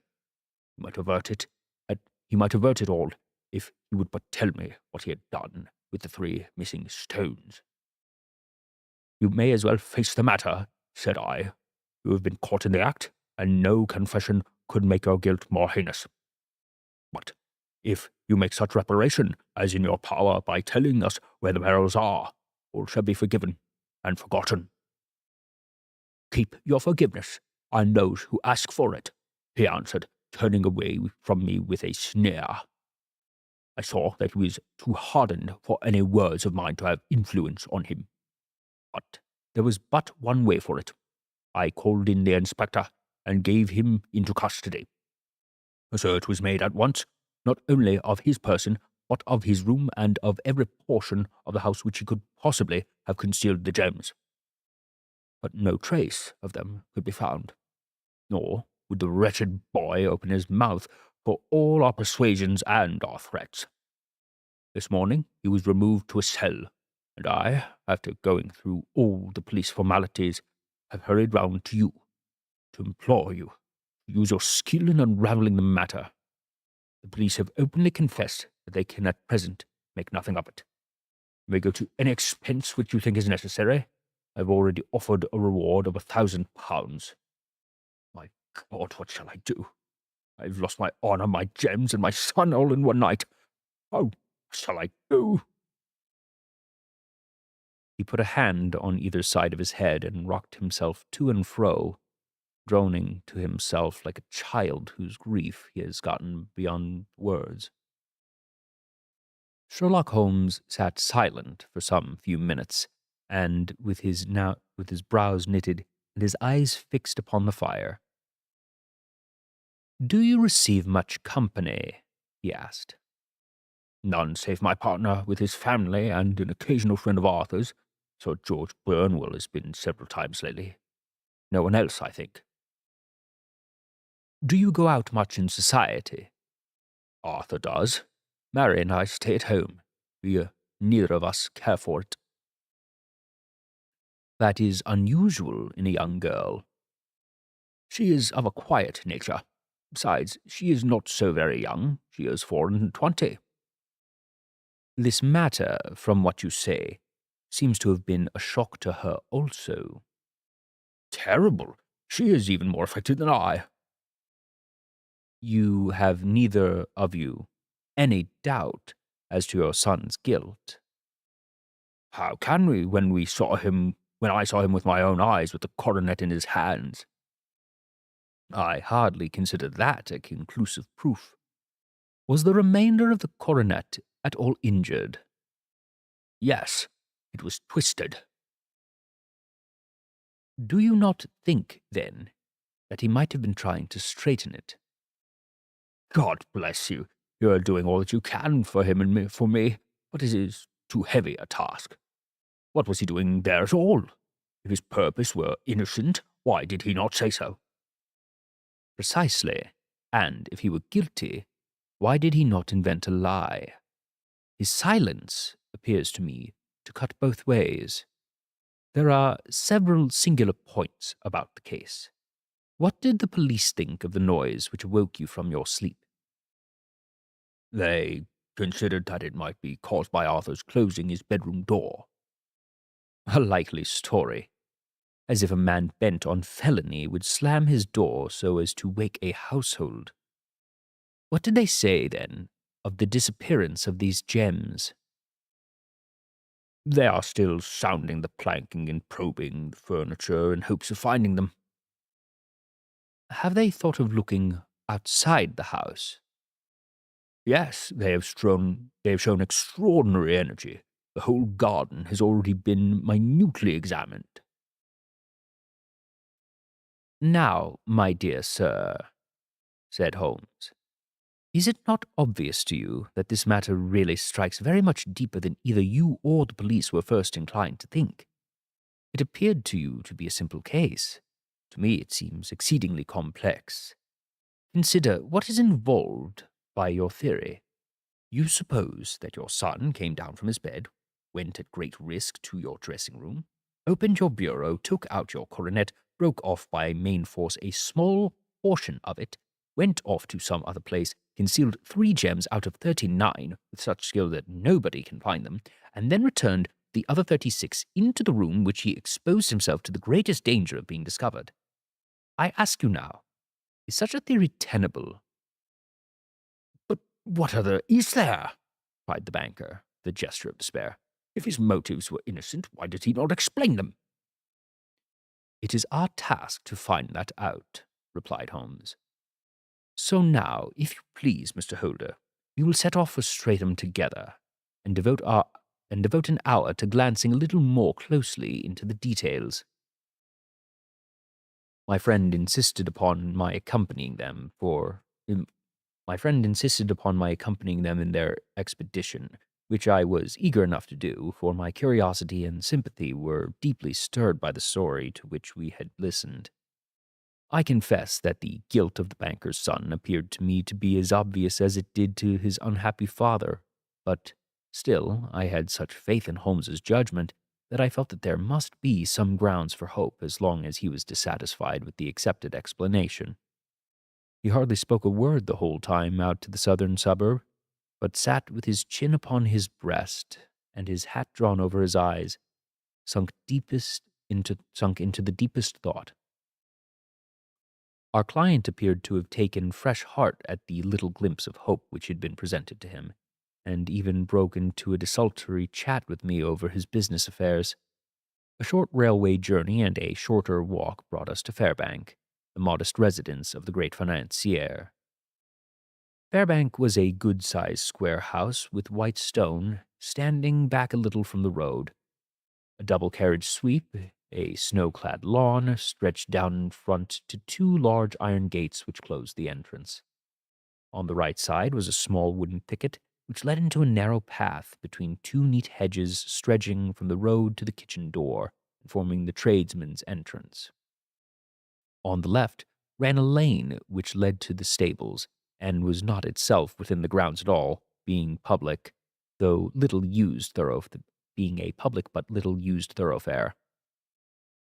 Holmes left us standing at the door and walked slowly all round the house, across the front, down the tradesman's path, and so round by the garden behind into the stable lane. So long was he that Mr. Holder and I went into the dining room and waited by the fire until he should return. We were sitting there in silence when the door opened and a young lady came in. She was rather above the middle height, slim, with dark hair and eyes, which seemed the darker against the absolute pallor of her skin. I do not think I have ever seen such a deadly paleness in a woman's face. Her lips, too, were bloodless, but her eyes were flushed with crying. As she swept silently into the room, she impressed me with a greater sense of grief than the banker had done in the morning, and it was the more striking in her as she was evidently a woman of strong character, with immense capacity for self-restraint. Disregarding my presence, she went right to her uncle and passed her hand over his head with a sweet womanly caress. "You have given orders that Arthur should be liberated, have you not, Dad?" she asked. No, my girl. The matter must be probed to the bottom." "But I am so sure that he is innocent. You know what woman's instincts are. I know that he has done no harm and that you will be sorry for having acted so harshly." "Why is he silent, then, if he is innocent?" "Who knows? Perhaps because he was so angry that you should suspect him." "How could I help suspecting him when I actually saw him with the coronet in his hand?" "Oh, but he had only picked it up to look at it. Oh, do take my word for it that he is innocent. Let the matter drop and say no more. It is so dreadful to think of our dear Arthur in prison." "I shall never let it drop until the gems are found. Never, Mary." Your affectation for Arthur blinds you to the awful consequences to me. Far from hushing the thing up, I have brought a gentleman down from London to inquire more deeply into it." "This gentleman?" she asked, facing round to me. "No, his friend. He wished us to leave him alone. He is round in the stable lane now." "The stable lane?" She raised her dark eyebrows. "What can he hope to find there? Ah, this, I suppose, is he. I trust, sir, that you will succeed in proving what I feel sure is the truth, that my cousin Arthur is innocent of this crime." "I fully share your opinion, and I trust, with you, that we may prove it," returned Holmes, going back to the mat to knock the snow from his shoes. "I believe I have the honor of addressing Miss Mary Holder. Might I have a question or two?" "Pray do, sir, if it may help to clear this horrible affair up." "You heard nothing yourself last night?" "Nothing till my uncle here began to speak loudly. I heard that and came down." "You shut up the window and the doors the night before. Did you fasten all of the windows?" "Yes." "Were they all fastened this morning?" "Yes." "You have a maid who has a sweetheart. I think that you remarked to your uncle last night that she had been out to see him." "Yes, and she was the girl who waited in the drawing-room and who may have heard uncle's remarks about the coronet." "I see. You infer that she may have gone out to tell her sweetheart, and that the two may have planned the robbery." "But what is the good of all these vague theories?" "But what is the good of all these vague theories?" cried the banker impatiently, "when I have told you that I saw Arthur with the coronet in his hands?" "Wait a little, Mr. Holder. We must come back to that. About this girl, Miss Holder. You saw her return by the kitchen door, I presume?" "Yes, when I went to see if the door was fastened for the night, I met her slipping in. I saw the man, too, in the gloom." "Do you know him?" "Oh, yes, he is the greengrocer who brings our vegetables round. His name is Francis Prosper." "He stood," said Holmes, "to the left of the door. That is to say, farther up the path than is necessary to reach the door." "Yes, he did." "And he is a man with a wooden leg." Something like fear sprang up in the lady's expressive black eyes. "Why, you are like a magician," said she. "How did you know that?" She smiled, but there was no answering smile in Holmes's thin, eager face. "I shall be very glad to go upstairs now," said he. "I shall probably wish to go over the outside of the house again. Perhaps I had better look a little into the lower windows before I go up." He walked swiftly round from one to the other, pausing only at the large one which he looked from the hall into the stable lane. This he opened and made a very careful examination of the sill with his powerful magnifying glass. "Now we shall go upstairs," said he at last. The banker's dressing room was plainly furnished. The banker's dressing room was a plainly furnished little chamber with a grey carpet, a large bureau, and a long mirror. Holmes went to the bureau first and looked hard at the lock. "Which key was used to open it?" he asked. "That which my son himself indicated, that of the cupboard of the lumber room." "Have you it here?" "That is on the dressing table. That is it on the dressing table." Sherlock Holmes took it up and opened the bureau. "It is a noiseless lock," said he. "It is no wonder that it did not wake you. This case, I presume, contains the coronet. We must have a look at it." He opened the case, and taking out the diadem, he laid it upon the table. It was a magnificent specimen of the jeweller's art, and the 36 stones were the finest I have ever seen. At one side of the coronet was a cracked edge where a corner holding 3 gems had been torn away. Now, Mr. Holder, here is the corner which corresponds to that which has been so unfortunately lost. Might I beg that you will break it off? The banker recoiled in horror. I should not dream of trying, said he. Then I will. Holmes suddenly bent his strength upon it, but without result. I feel it give a little, said he. But though I am exceptionally strong in the fingers, it would take me all my time to break it. An ordinary man could not do it. Now, what do you think would happen if I did break it, Mr. Holder? There would be a noise like a pistol shot.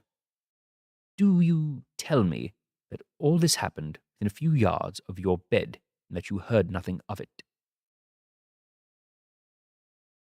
I do not know what to think. It is all dark to me. But perhaps it may grow lighter as we go. What do you think, Miss Holder? I confess that I still share my uncle's perplexity. Your son had no shoes or slippers on when you saw him. He had nothing on save his trousers and his shirt. Thank you.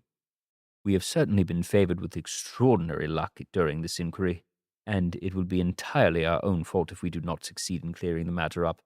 With your permission, Mr. Holder, I shall now continue my investigation outside. He went alone and at his own request, for he explained that any unnecessary footmarks might make his task more difficult. For an hour or more he was at work, returning at last with his feet heavy with snow and his features as inscrutable as ever. I think that I have seen now all there is to see, Mr. Holder. I can serve you best by returning to my rooms. But the gems, Mr. Holmes, where are they? I cannot tell. The banker wrung his hands. I shall never see them again, he cried. And my son, you give me hopes? My opinion is in no way altered.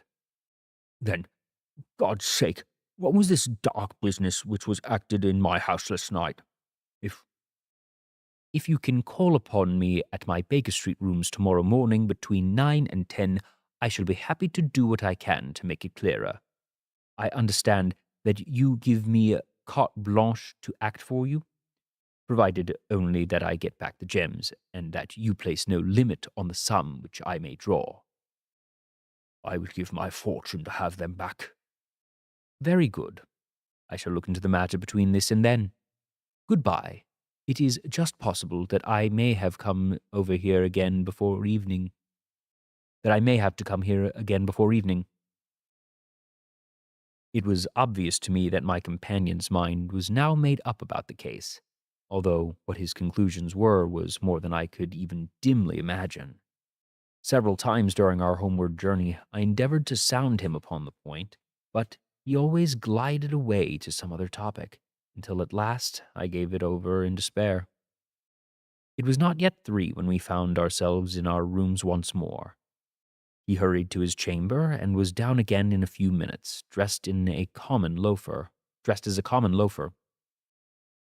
With his collar turned up, his shiny, seedy coat, his red cravat, and his worn boots, he was a near-perfect sample of the class.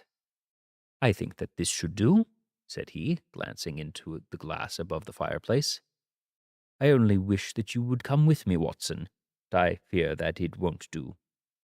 I may be on the trail in this matter, or I may be following a will-o'-the-wisp, but I shall soon know which it is. I hope that I may be back in a few hours. He cut a slice of beef from the joint upon the sideboard, sandwiched it between 2 rounds of bread, and thrusting his rude meal into his pocket, he started off upon his expedition. I had just finished my tea when he returned, evidently in excellent spirits, swinging an old elastic-sided boot in his hand. He chucked it down into a corner and helped himself to a cup of tea. I only looked in as I passed, said he. I'm going right on. Where to? Oh, to the other side of the West End. It may be some time before I get back. Don't wait up for me in case I should be late." "How are you getting on?" "Oh, so-so. Nothing to complain of. I may have been out to Stratham since I saw you last, but I did not call at the house. It is a very sweet little problem, and I would not have it missed for a good deal. However, I must not sit gossiping here, but must get these disreputable clothes off and return to my highly respectable self." I could see by his manner that he had stronger reasons for dissatisfaction than his words alone would imply. His eyes twinkled, and there was even a touch of color upon his sallow cheeks. He hastened upstairs, and a few minutes later I heard the slam of the door, which told me that he was off once more upon his congenial hunt. I waited until midnight, but there was no sign of his return, so I retired to my room. It was no uncommon thing for him to be away for days and nights on end when he was hot upon a scent, so that his lateness caused me no surprise. I do not know at what hour he came in, but when I came down to breakfast in the morning, there he was with a cup of coffee in one hand and the paper in the other, as fresh and trim as possible. "You will excuse my beginning without you, Watson," said he, "but you remember that our client has a rather early appointment this morning." "Why, it is after 9 now," I answered. "I should not be surprised if I should not be surprised if that were he. I thought I heard a ring." It was indeed our friend the financier. I was shocked by the change which had come over him, for his face was naturally of broad and massive mold, which was now pinched and fallen in, while his hair seemed to me at least a shade whiter. He entered with a weariness and lethargy which was even more painful than his voice of the morning before. He dropped heavily into the armchair which I pushed forward for him. "I do not know that I have what I have done to be so severely tried," said he. "Only 2 days ago I was a happy and prosperous man, without a care in the world. Now I am left to a lonely and discoloured age. One sorrow comes close upon the heels of another. My niece Mary has deserted me." "Deserted you?" "Yes. Her bed this morning had not been slept in. Her room was empty, and a note for me lay upon the hall table. I had said to her last night, in sorrow and not in anger, that if she had married my boy, that all this might have been well with him. Perhaps it was thoughtless of me to say so. It is to that remark that she refers in this note. My dearest uncle, I feel I brought trouble upon you, and that if I had acted differently, this terrible misfortune might never have occurred. I cannot, with this thought in my mind, ever again be happy under your roof, and I feel that I must leave you forever. Do not worry about my future, for all that is provided for, and above all, do not search for me, for it would be fruitless labor and an ill service to me. In life or death, I am ever your loving Mary." What could she mean by that note, Mr. Holmes? Do you think it points to suicide? No, nothing of the kind. It is perhaps the best possible solution. I trust, Mr. Holder, that you are nearing the end of your troubles. Ha! You say so. You have heard something, Mr. Holmes. You have learned something. Where are the gems? You would not think £1,000 apiece an excessive sum for them. I would pay 10. That would be unnecessary. 3,000 should cover the matter. And there is a little reward, I fancy. Have you your checkbook? Here is a pen. Make it out for £4,000. With a dazed face, the banker made out the required check. Holmes walked over to his desk, took out a little triangular piece of gold with 3 gems in it, threw it down upon the table. With a shriek of joy, our client clutched it up. "You have it," he gasped. "I am saved! I am saved!" The reaction of joy was as passionate as his grief had been, and he hugged his recovered gems to his bosom. "There is one other thing you owe, Mr. Holder," said Sherlock Holmes rather sternly. Oh, he caught up a pen. Name the sum and I will pay it. No, the debt is not to me. You owe a very humble apology to that noble lad, your son, who has carried himself in this manner, as I should be proud to see my own son do, should I ever have a chance to have one. Then it was not Arthur who took them. I told you yesterday, and I repeat today, that it was not. You are sure of it? Then let us hurry to him at once, to let him know that the truth is known. He knows it already. When I had cleared it up, I had an interview with him, and finding that he would not tell me the story, I told it to him, on which he had to confess that I was right to add to the very few details which were not quite clear to me. Your news of this morning, however, may open his lips. For heaven's sake, tell me, then, what is this extraordinary mystery? I will do so, and I will show you the steps by which I reached it. And let me say to you, first, that which it is hardest for me to say and for you to hear. There has been an understanding between Sir George Burnwell and your niece Mary. They have now fled together. My Mary? Impossible. It is unfortunately more than possible. It is certain. Neither you nor your son knew the true character of this man when you admitted him into your family circle. He is one of the most dangerous men in England, a ruined gambler, an absolutely desperate villain, a man without a heart or conscience. Your niece knew nothing of such men.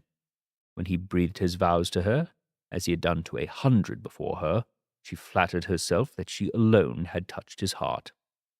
The devil knows best what he said, but at last she became his tool, and was in the habit of seeing him nearly every evening. I cannot and I will not believe it, cried the banker with an ashen face. I will tell you then what occurred in your house that night. Your niece, when you had, as she thought, gone. Wait, what?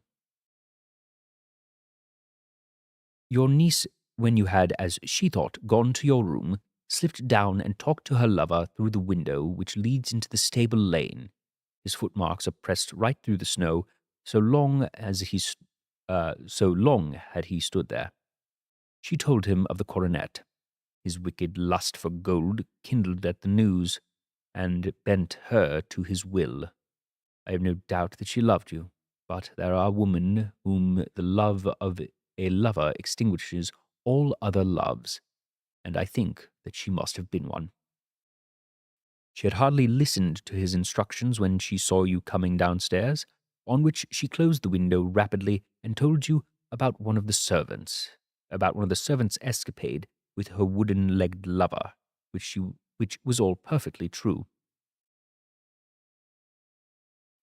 Your boy Arthur went to bed after his interview with you, but slept badly on account of his uneasiness about the club debts. In the middle of the night he heard a soft tread pass his door, so he rose, and, looking out, was surprised to see his cousin walking very stealthily along the passage until she disappeared into your dressing-room. Petrified with astonishment, the lad slipped on some clothes and waited there in the dark to see what would come of this strange affair.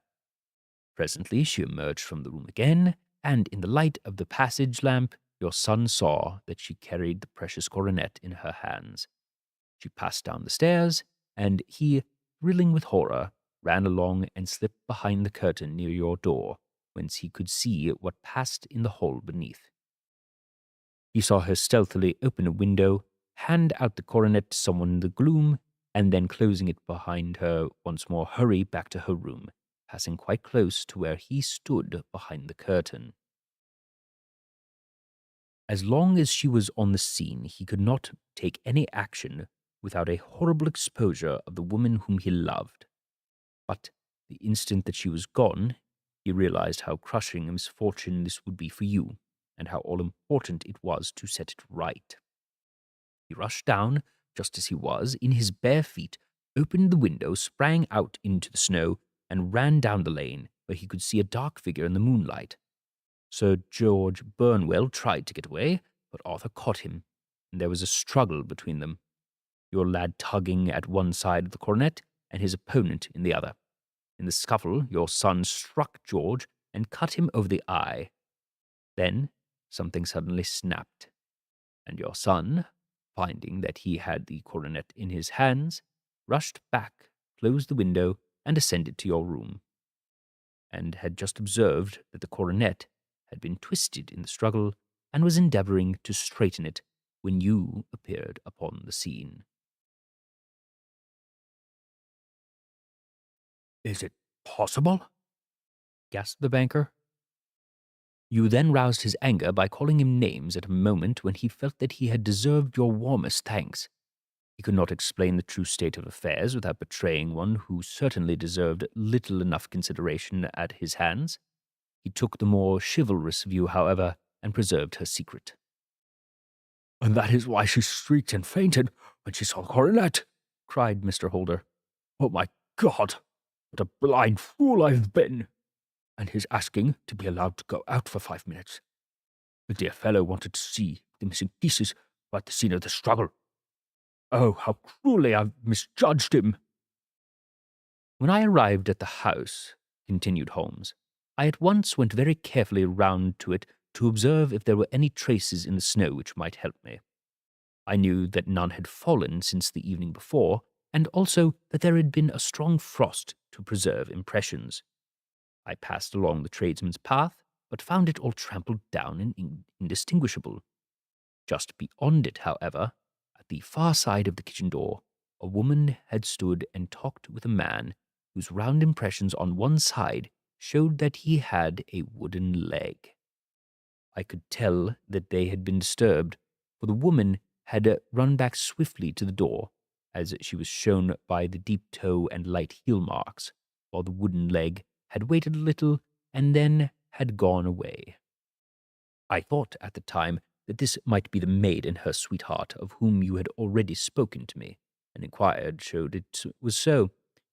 I passed round the garden without seeing anything more than random tracks, which I took to the police. But when I got into the stable, there was a very long and complex story written in the snow in front of me. There was a double line of tracks of a booted man, and a second double line which I saw with the light belonged to a man with naked feet. I was at once convinced from what you had told me that the latter was your son. The first had walked both ways, but the other had run swiftly, and his tread was marked in places over the depression of the boot. It was obvious that he had passed after the other. I followed them and found that they led to the hall window, where Boots had worn all snow away while he was waiting. Then I walked to the other end, where there was 100 yards or more down the lane. I saw where Boots had faced round, where the snow was cut up as though there had been a struggle, and finally, where a few drops of blood had fallen to show me that I was not mistaken. Boots had then run down the lane, and another little smudge of blood shows that it was he who had been hurt. When he came to the high road on the other end, I found the pavement had been cleared, so there was an end to that clue. On entering your house, however, I examined, as you remember, the sill and framework of the hall window with my lens, and I could see at once that someone had passed out. I could distinguish the outline of an instep where the wet foot had been placed coming in. I was then beginning to form an opinion as to what had occurred. A man had waited outside the window. Someone had brought him the gems. The deed had been overseen by your son. He had pursued the thief, had struggled with him. They had each tugged at the coronet, their united strength causing injuries which neither alone could have effected. He had returned with the prize, but had left a fragment in the grasp of his opponent. So far, I was clear. The question was now, who was the man, and who was it that brought him the coronet? It is an old maxim of mine that when you have excluded the impossible, whatever remains, however improbable, must be the truth. Now, I know that it was not you who had brought it down, so there only remained your niece and the maids. But if it were the maids, why should your son allow himself to be accused in their place? There could be no possible reason. As he loved his cousin, however, there was an excellent explanation as to why he should retain her secret. The more so, as the secret was a disgraceful one. When I remembered that you had seen her at the window, and how she had fainted on seeing the coronet again, my conjecture became a certainty. And who would be her confederate? A lover, evidently. For who else could outweigh the love and gratitude which she must feel to you? I knew that you went out a little, and that your circle of friends was a very limited one. But among them was Sir George Burnwell. I had heard of him before as being a man of evil reputation among women. It must have been he who wore those boots and retained the missing gems. Even though he knew that Arthur had discovered him, he might still flatter himself that he was safe, for the lad could not say a word without compromising his own family. Well, your own good senses will suggest what measure I took next. I went in the shape of a loafer to Sir George's house, managed to pick up an acquaintance with his valet, learned that his master had cut his head the night before, and finally, at the expense of 6 shillings, made all sure by buying a pair of his cast-off shoes. With these I journeyed down to Streatham and saw that they fit exactly the tracks. I saw an ill-dressed vagabond in the lane yesterday evening, I saw an ill-dressed vagabond in the lane yesterday evening, said Mr. Holder. Precisely. It was I. I found that I had my man, so I came home and changed my clothes. It was a delicate part which I had to play then, for I saw that a prosecution must be avoided to avert scandal, and I knew that so astute a villain would see that our hands were tied in the matter. I went and saw him. At first, of course, he denied everything, but when I gave him every particular that had occurred, he tried to bluster and took down a life-preserver from a wall. I knew my man, however, and I clapped a pistol at his head before he could strike. Then he became a little more reasonable. I told him that we would give him a price for the stones he held, £1,000 apiece. That brought out the first signs of grief he had shown. Why, dash it all, he said. I've let them go at 600 for 3. I soon managed to get the address of the receiver who had them, on promising them that there would be no prosecution. Off I set to him, and after much chauffeuring, I got our stones at £1,000 apiece. Then I looked in upon your son, told him all was right, and eventually got to my bed at about 2 o'clock, after what I may call a really hard day's work. A day which has saved England from a great public scandal, said the banker, rising. Sir, I cannot find words to thank you, but you shall not find me ungrateful for what you have done.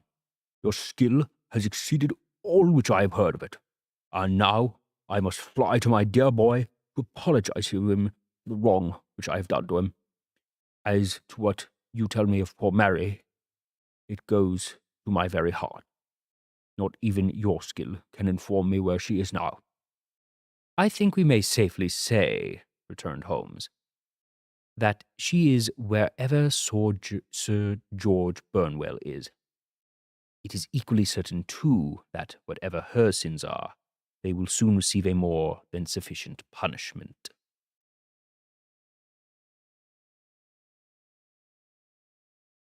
And that is Sherlock Holmes and the adventure of the Beryl Coronet. No, I always think of a coronet as a horn, a musical instrument. But a coronet can also be a a tiara, essentially.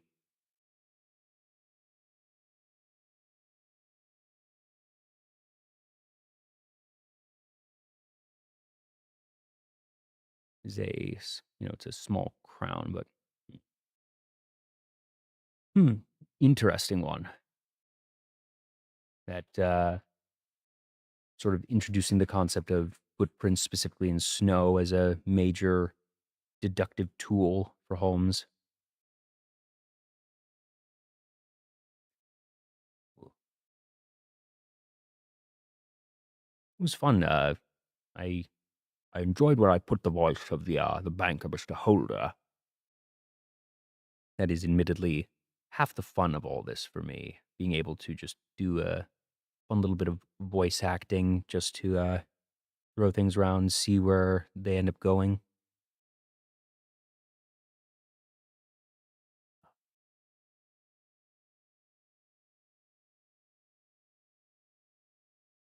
I'm sure I still have an eyelash in my eye. Now then, we have one final story in this first book of Sir Arthur Conan Doyle's Adventures of Sherlock Holmes. And that is going to be our last for this evening. So we now go to Sherlock Holmes and the adventure of the copper Beeches. That is Beeches, not Beach. A beech is a tree.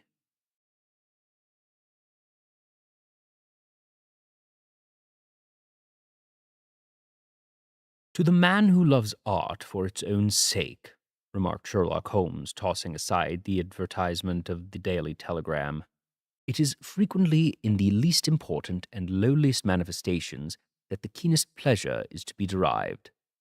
It is pleasant to me to observe, Watson, that you have so far grasped this truth in that these little records of our cases which you have been good enough to draw up, and I am bound to say occasionally to some embellishment, you have given prominence, not so much to the many celebres, Causcelebres,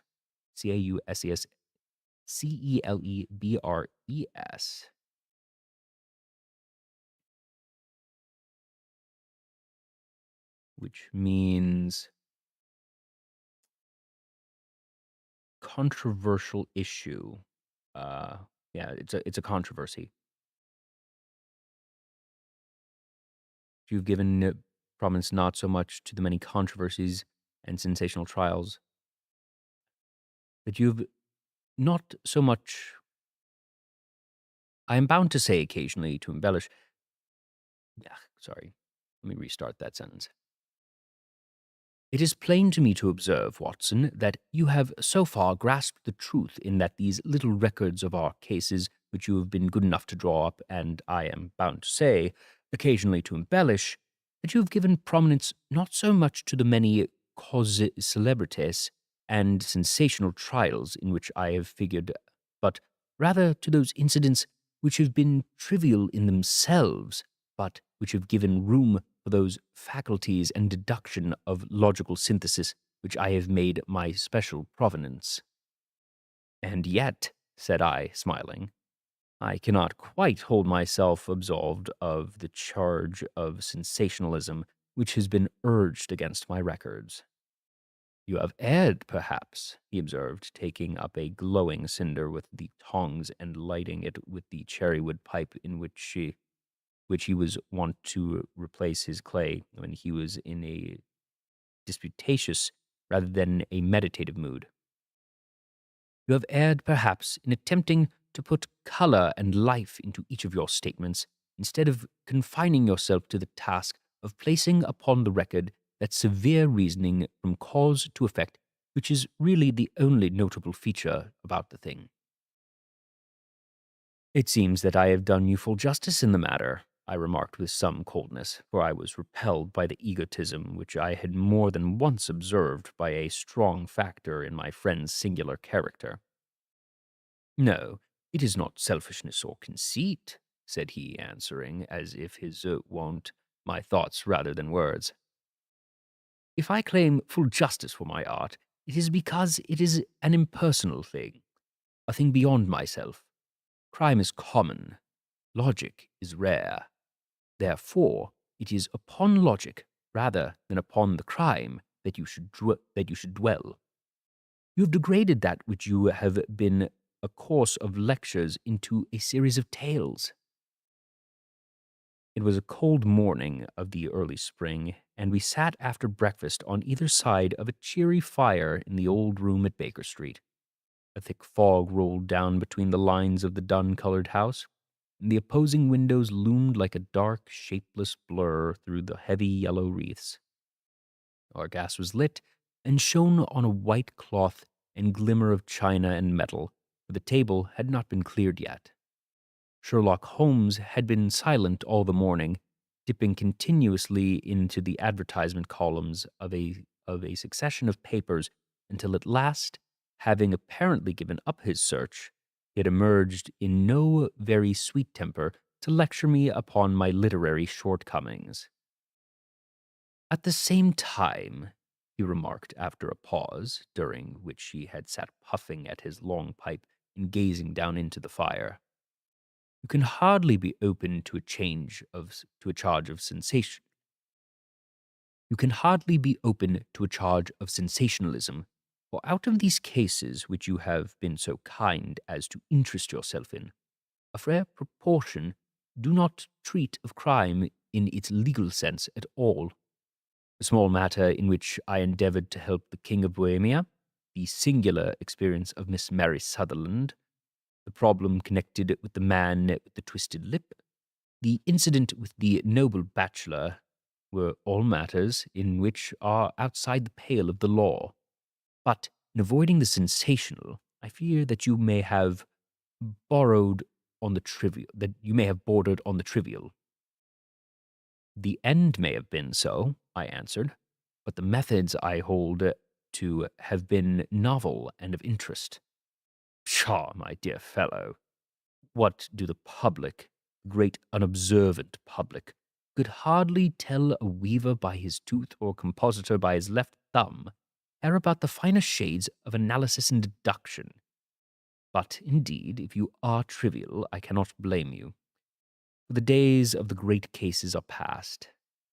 Man, or at least criminal man, has lost all enterprise and originality. As to my own little practice, it seems to be degenerating into an agency for recovering lost pencils and giving advice to young ladies from boarding schools. I think that I have touched bottom at last, however. This note I had this morning marks my 0 point. Read it. He tossed a crumpled letter across to me. It was dated from Montague Place upon the preceding evening, and ran thus: Dear Mr. Holmes, I am very anxious to consult you as to whether I should or should not accept a situation which has been offered to me as a governess. I shall call at 10:30 tomorrow, if I do not inconvenience you. Yours faithfully, Violet Hunter. Do you know the young lady? I asked. Not I. It is 10:30 now. Yes, and I have no doubt that is her ring. It may turn out to be of more interest to you than you think. You remember that affair of the blue carbuncle, which appeared to be a mere whim at first, turned into a serious investigation. It may be so in this case also. Well, let us hope so, but our doubts will very soon be solved, for here, unless I am very much mistaken, is the person in question. As he spoke, the door opened and a young lady entered the room. She was plainly but neatly dressed, with a bright, quick face, freckled like a plover's egg, and with the brisk manner of a woman who has had her own way to make in the world. You will excuse my troubling you, I am sure, said she, as my companion rose to greet her. But I have had a very strange experience, and as I have no parents or relations of any sort from whom I could ask advice, I thought that perhaps you would be kind enough to tell me what I should do. Pray, take a seat, Miss Hunter. I shall be happy to do anything that I can to serve you. I could see that Holmes was favorably impressed by the manner and speech of his new client. He looked her over in his searching fashion, and then composed himself with his lids drooping and his fingertips together to listen to her story. "I have been a governess for 5 years," said she, "in the family of Colonel Spence Munro. But 2 months ago, the colonel received an appointment at Halifax in Nova Scotia and took his children over to America with him, so that I found myself without a situation. I advertised and answered advertisements, but without success. At last, the little money which I had saved began to run short, and I was at my wits' end as to what I should do. There is a well-known agency for governesses in the West End called Westways, and there I used to call about once a week in order to see whether anything had turned up which might suit me.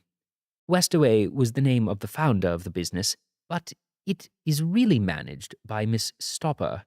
She sits in her own little office, and the ladies who are seeking employment wait in an anteroom, and then are shown in one by one, when she consults her ledgers and sees whether she has anything which would suit them.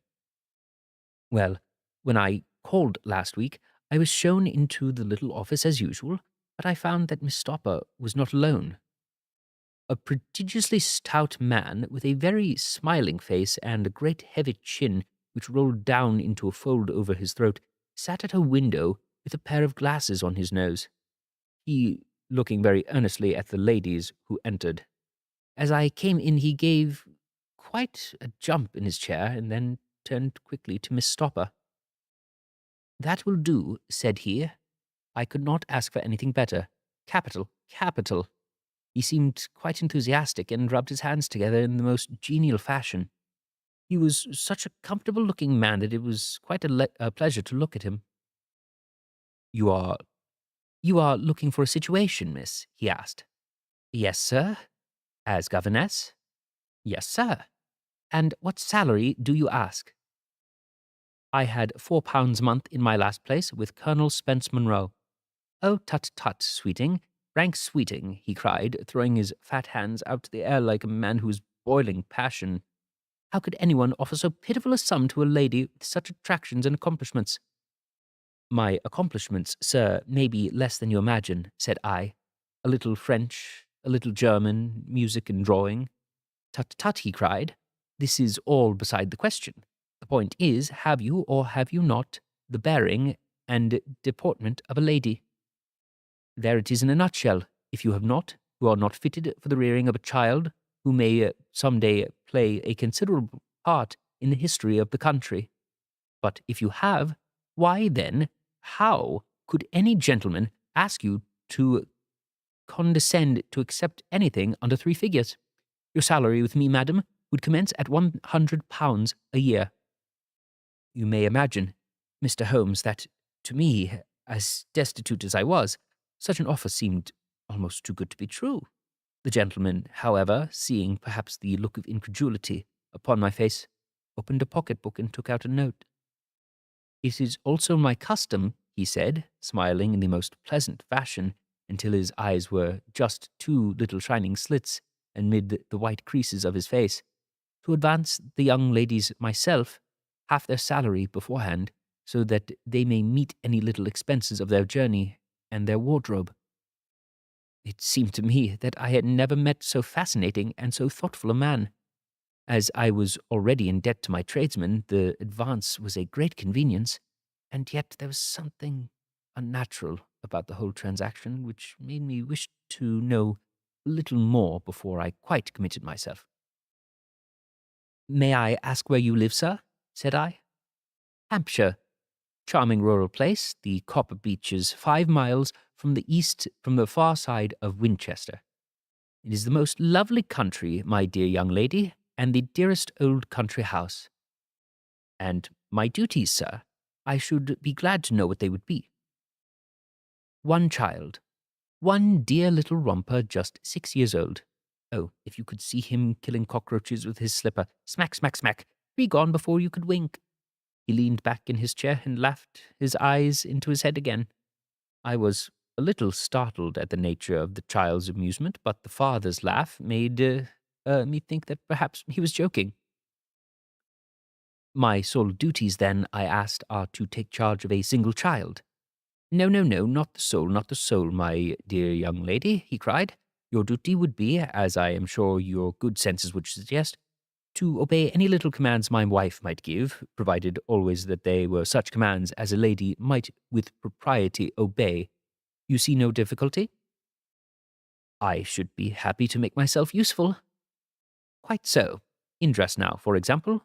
We are faddy people, you know, faddy but kind-hearted. If you were asked to wear any dress which we might give you, you would not object to our little whim, eh? No, said I, considerably astonished at his words. Or to sit here, or to sit there, that would not be offensive to you. Oh, no.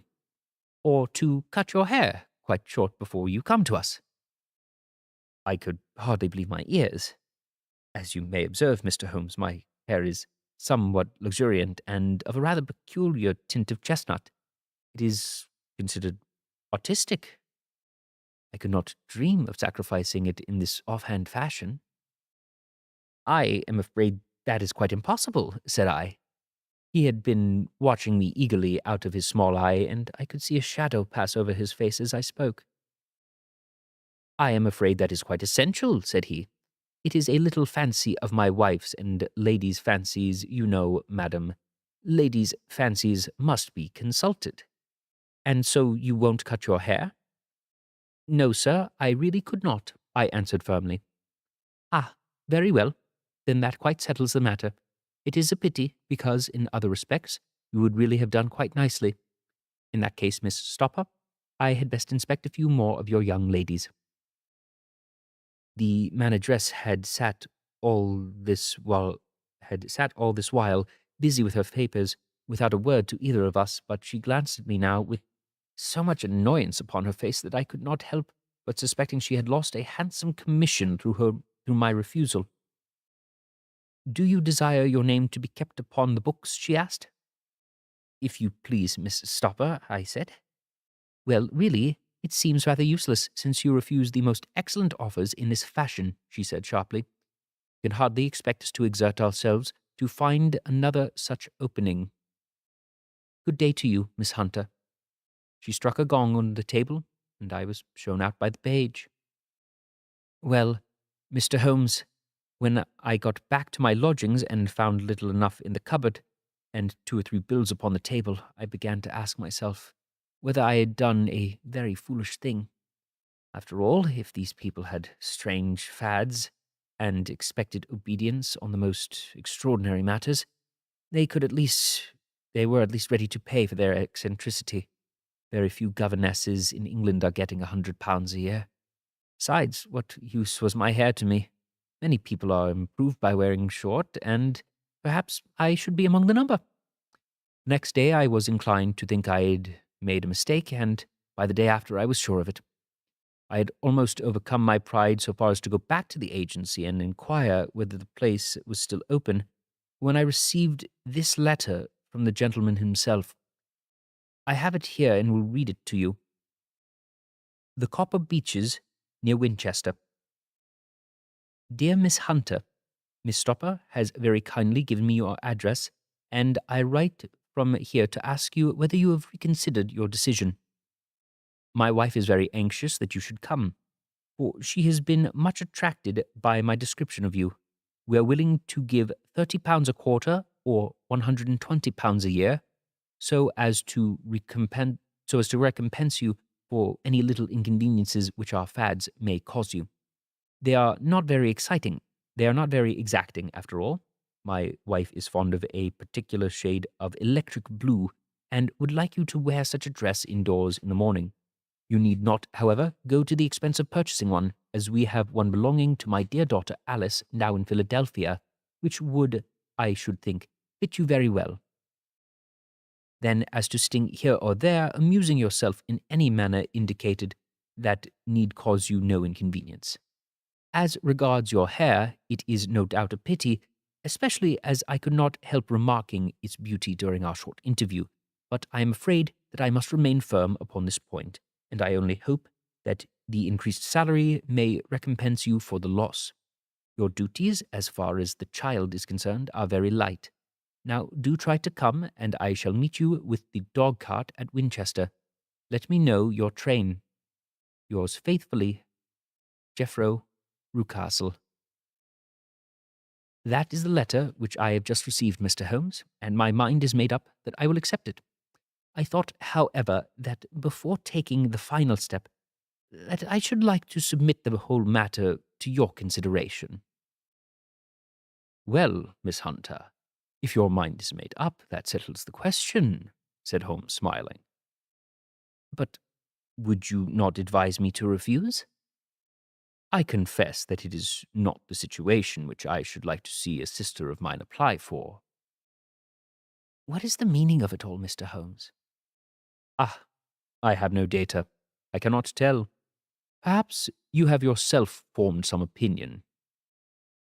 Well, there seems to me to be only one possible solution. Mr. Rucastle seems to be a very kind, good-natured man. Is it not possible that his wife is a lunatic and that he desires to keep the matter quiet for fear that she should be taken to an asylum, and that he humors her fancies in every way and to prevent an outbreak? That is a possible solution.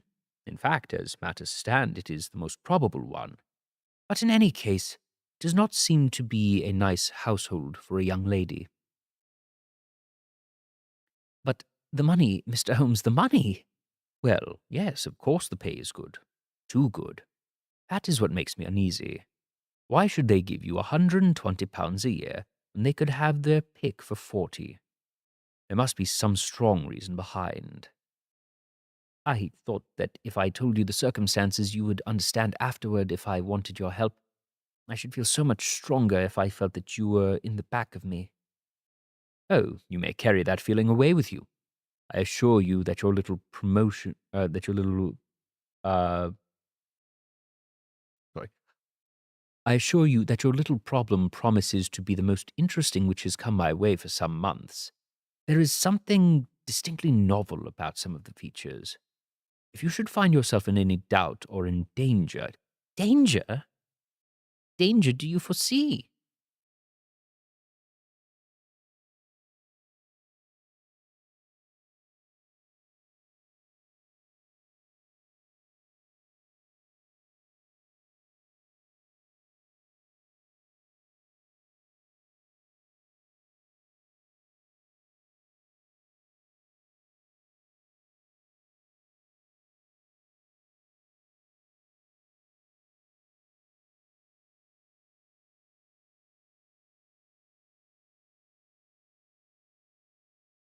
Apologies.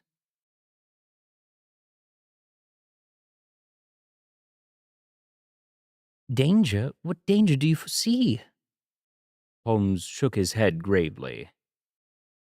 It would cease to be a danger if we could define it, said he. But at any time, day or night, a telegram would bring me down to your help. That is enough. She rose briskly from her chair with the anxiety all swept from her face.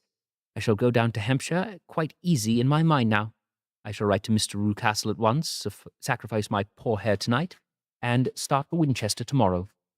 With a few grateful words to Holmes, she bade us both good night and bustled off on her way.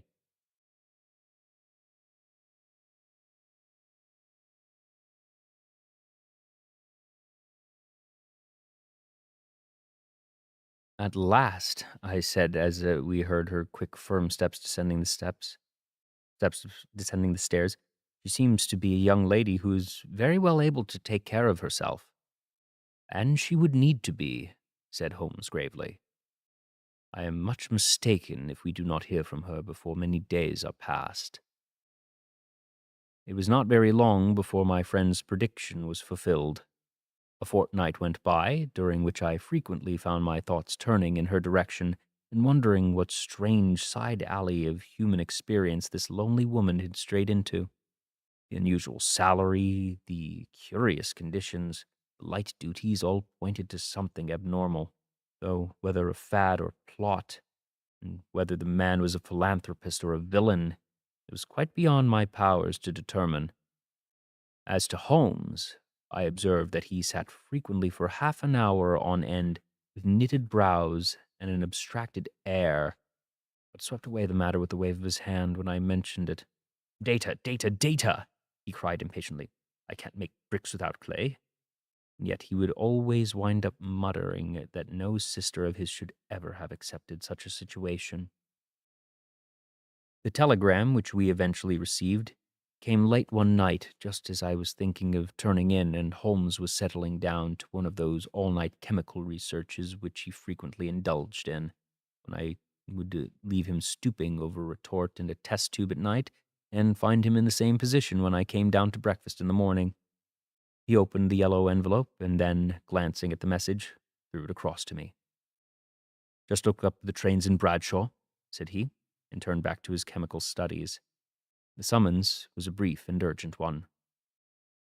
Please be at the Black Swan Hotel in Winchester at midday tomorrow, it said. Do come. I am at my wit's end. Hunter. Will you come with me? Asked Holmes, glancing up. I should want to. Just look it up, then. There is a train at 9:30, said I, glancing over my Bradshaw. It is due at Winchester at 11:30. That will do very nicely.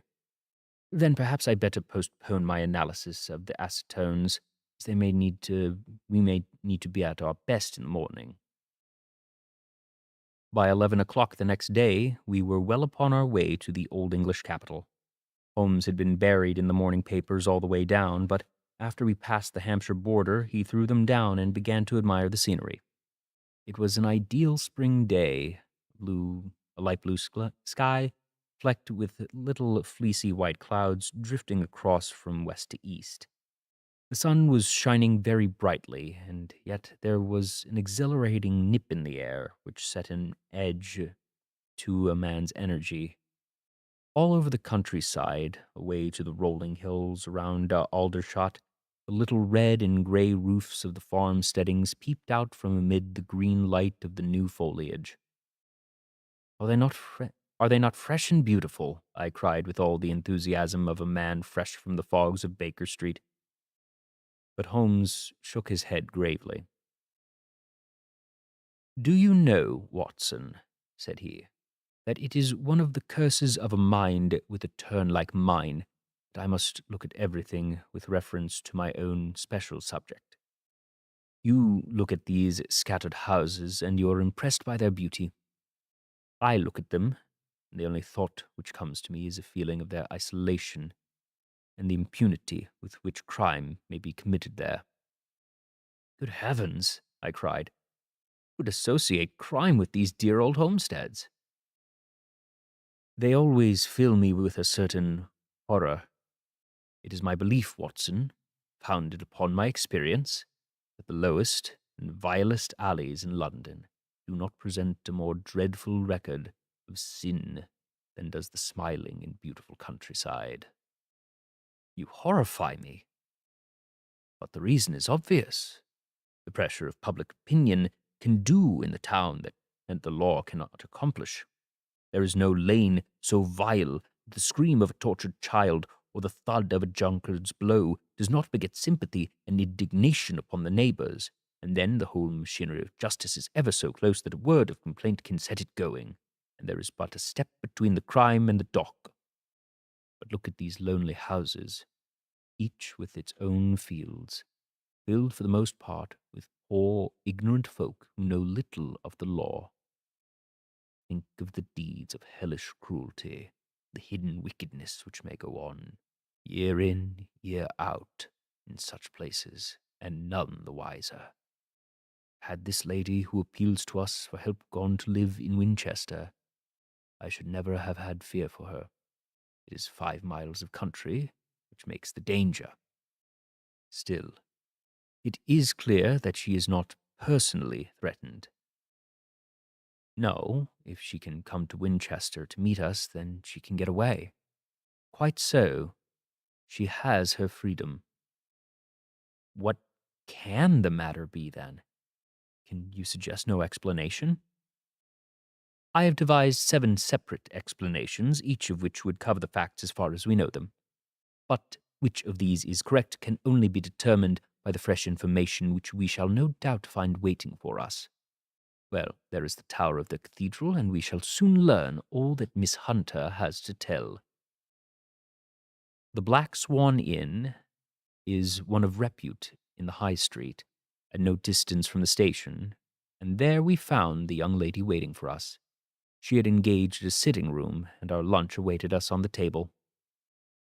I am so delighted that you have come, she said earnestly. It was so very kind of you both, but indeed I do know what I should do. Your advice will be altogether invaluable to me. Pray, tell us what has happened to you. I will do so, and I must be quick, for I have promised Mr. Ruscliffe to be back before 3. I got his leave to come into town this morning, though he knew little for what purpose. Let us have everything in its due order. Holmes thrust his long legs out toward the fire and composed himself to listen. In the first place, I may say that I have met, on the whole, with no actual ill treatment from Mr. and Mrs. Rucastle. It is only fair to them to say that, but I cannot understand them, and I am not easy in my mind about them. What can you not understand? The reasons for their conduct. But you shall have it just as it all occurred. When I came down, Mr. Rucastle met me here and drove me in his dog-cart to the Copper Beeches. It is, as he said, beautifully situated, but it is not beautiful in itself, for it is a large square block of a house, whitewashed and all stained and streaked with damp and bad weather. There are grounds round it, woods on 3 sides, and a field on the 4th, which slopes down into a Southampton high road, which curves past about 100 yards from the front door.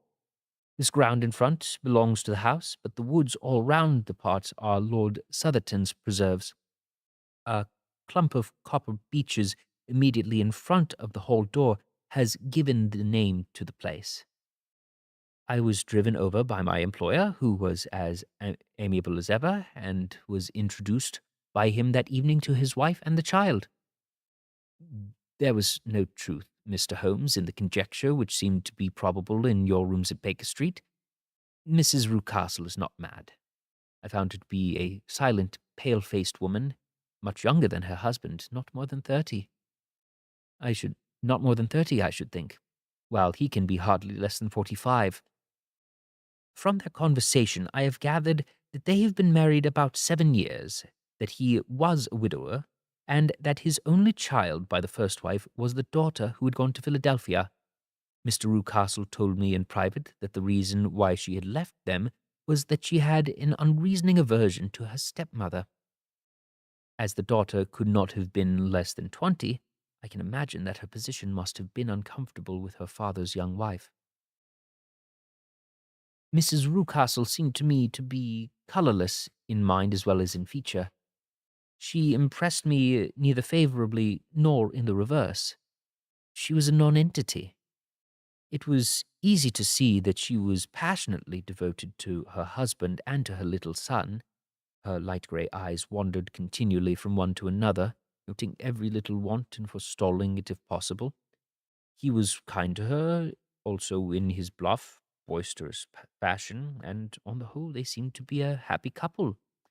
And yet she has some secret sorrow, this woman. She would often be lost in deep thought with the saddest look upon her face. More than once I have surprised her in tears. I have thought sometimes that it was the disposition of her child which weighed upon her mind, for I have never met so utterly spoiled and ill-natured a little creature. He is small for his age, with a head which is quite disproportionately large.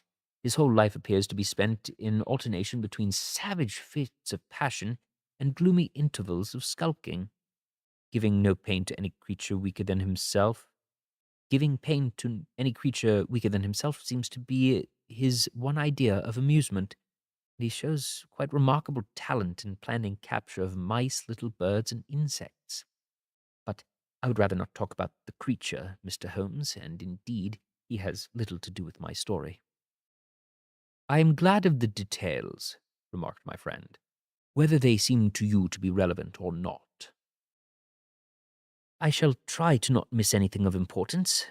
The one unpleasant thing about the house, which struck me at once, was the appearance and conduct of the servants. There are only two, a man and his wife. Toller, for that is his name, Toller, is a rough, uncouth man with grizzled hair and whiskers and a perpetual smell of drink. Twice since I have been with them, he has been quite drunk, and yet Mr. Rucastle seemed to take no notice of it. His wife is a very tall and strong woman with a sour face, as silent as Mrs. Rucastle and much less amiable. They are a most unpleasant couple, but fortunately I spend most of my time in the nursery and in my own room, which are next to each other, in one corner of the building. For 2 days after my arrival at the Copper Beeches, my life was very quiet. On the third, Mrs. Rucastle came down just after breakfast and whispered something to her husband. "Oh, yes," said he, turning to me. "We are very much obliged to you, Miss Hunter, for falling in with our whim so far as to cut your hair. I assure you that it has not detracted the tiniest iota from your appearance. We shall now see how the electric blue dress will become you. You will find it laid out upon the bed in your room, and if you would be so good as to put it on, we should both be extremely obliged." The dress which I found waiting for me was of a peculiar shade of blue. It was of excellent material, a sort of beige, but it bore unmistakable signs of having been worn before. It could not have been a better fit if I had been measured for it. Both Mr. and Mrs. Rucastle expressed a delight at the look of it, which seemed quite exaggerated in his vehemence. They were waiting for me in the drawing room, which was a very large one, stretching along the entire front of the house, with 3 long windows reaching down to the floor. A chair had been placed close to the central window, with its back turned toward it. In this I was asked to sit, and then Mr. Rucastle, walking up and down on the other side of the room, began to tell me a series of the funniest stories I have ever listened to. You cannot imagine how comical he was, and I laughed until I was quite weary. Mrs. Rucastle, however, who evidently has no sense of humour, never so much as smiled, but sat with her hands in her lap and a sad, anxious look upon her face. After an hour or so, Mr. Rucastle suddenly remarked that it was time to commence the duties of the day, and that I might change my dress and go to little Edward in the nursery. 2 days later, this same performance was gone through under exactly similar circumstances. Again, I changed my dress. Again, I sat in the window, and again, I laughed very heartily at the stories of which my employer had an immense repertoire, and which he told intimately. He then handed me a yellow-backed novel, and moving my chair a little sideways, that my own shadow might fall upon the page, bade me to read aloud to him. I read for about 10 minutes, beginning in the heart of a chapter, and then suddenly, in the middle of a sentence, he ordered me to cease and change my dress. You can imagine, Mr. Holmes, how curious I became as to what the meaning of this extraordinary performance could possibly be. They were always very careful, I observed, to turn my face away from the window, so I became consumed with the desire to see what was going on behind my back. At first it seemed to be impossible, but I soon devised a means. My hand mirror had been broken, and so a happy thought seized me. I concealed a piece of glass in my handkerchief, and on the next occasion, in the midst of my laughter, I put my handkerchief up to my eyes, and was able, with a little management, to see all that there was behind me. I confess that I was disappointed. There was nothing. At least that was my first impression. At second glance, however, I perceived that there was a man standing in the Southampton Road, a small, bearded man in a grey suit, who seemed to be looking in my direction. The road is an important highway, and there are usually people there. This man, however, was leaning against the railings which bordered our field, and was looking earnestly up. I lowered my handkerchief and glanced at Mrs. Rucastle to find her eyes fixed upon me with a most searching gaze. She said nothing, but I am convinced that she had divined that I had a mirror in my hand and had seen what was behind me. She rose at once. "Jethro," she said, "there is an impertinent fellow upon the road who stares up at Miss Hunter. no friend of yours, Miss Hunter?" he asked. "No, I know no one in these parts." "Dear me, how very impertinent. Kindly turn round and motion him to go away." "Surely it would be better to take no notice. No, we should have him loitering here. No, we should have him loitering here always. Kindly turn round and wave him away like that." I did as I was told, and at the same instant Mrs. Rucastle drew down the blind. That was a week ago, and from that time I have not sat again in the window, nor have I worn the blue dress, nor have I seen the man in the road. "Pray, continue," said Holmes. "Your narrative promises to be a most interesting one." "You will find it rather disconnected, I fear, and there may prove to be a little relation between the different incidents of which I speak. On the very next day that I was at the Copper Beeches, Mr. Rucastle took me to a small outhouse which stands near a kitchen door. As we approached, I heard a rather sharp rattling of a chain, and the sound of a large animal moving about. "Look in here," said Mr. Rucastle, showing me a slit between the two planks. "Is he not a beauty?" I looked through and was conscious of two glowing eyes and a vague figure huddled up in the darkness.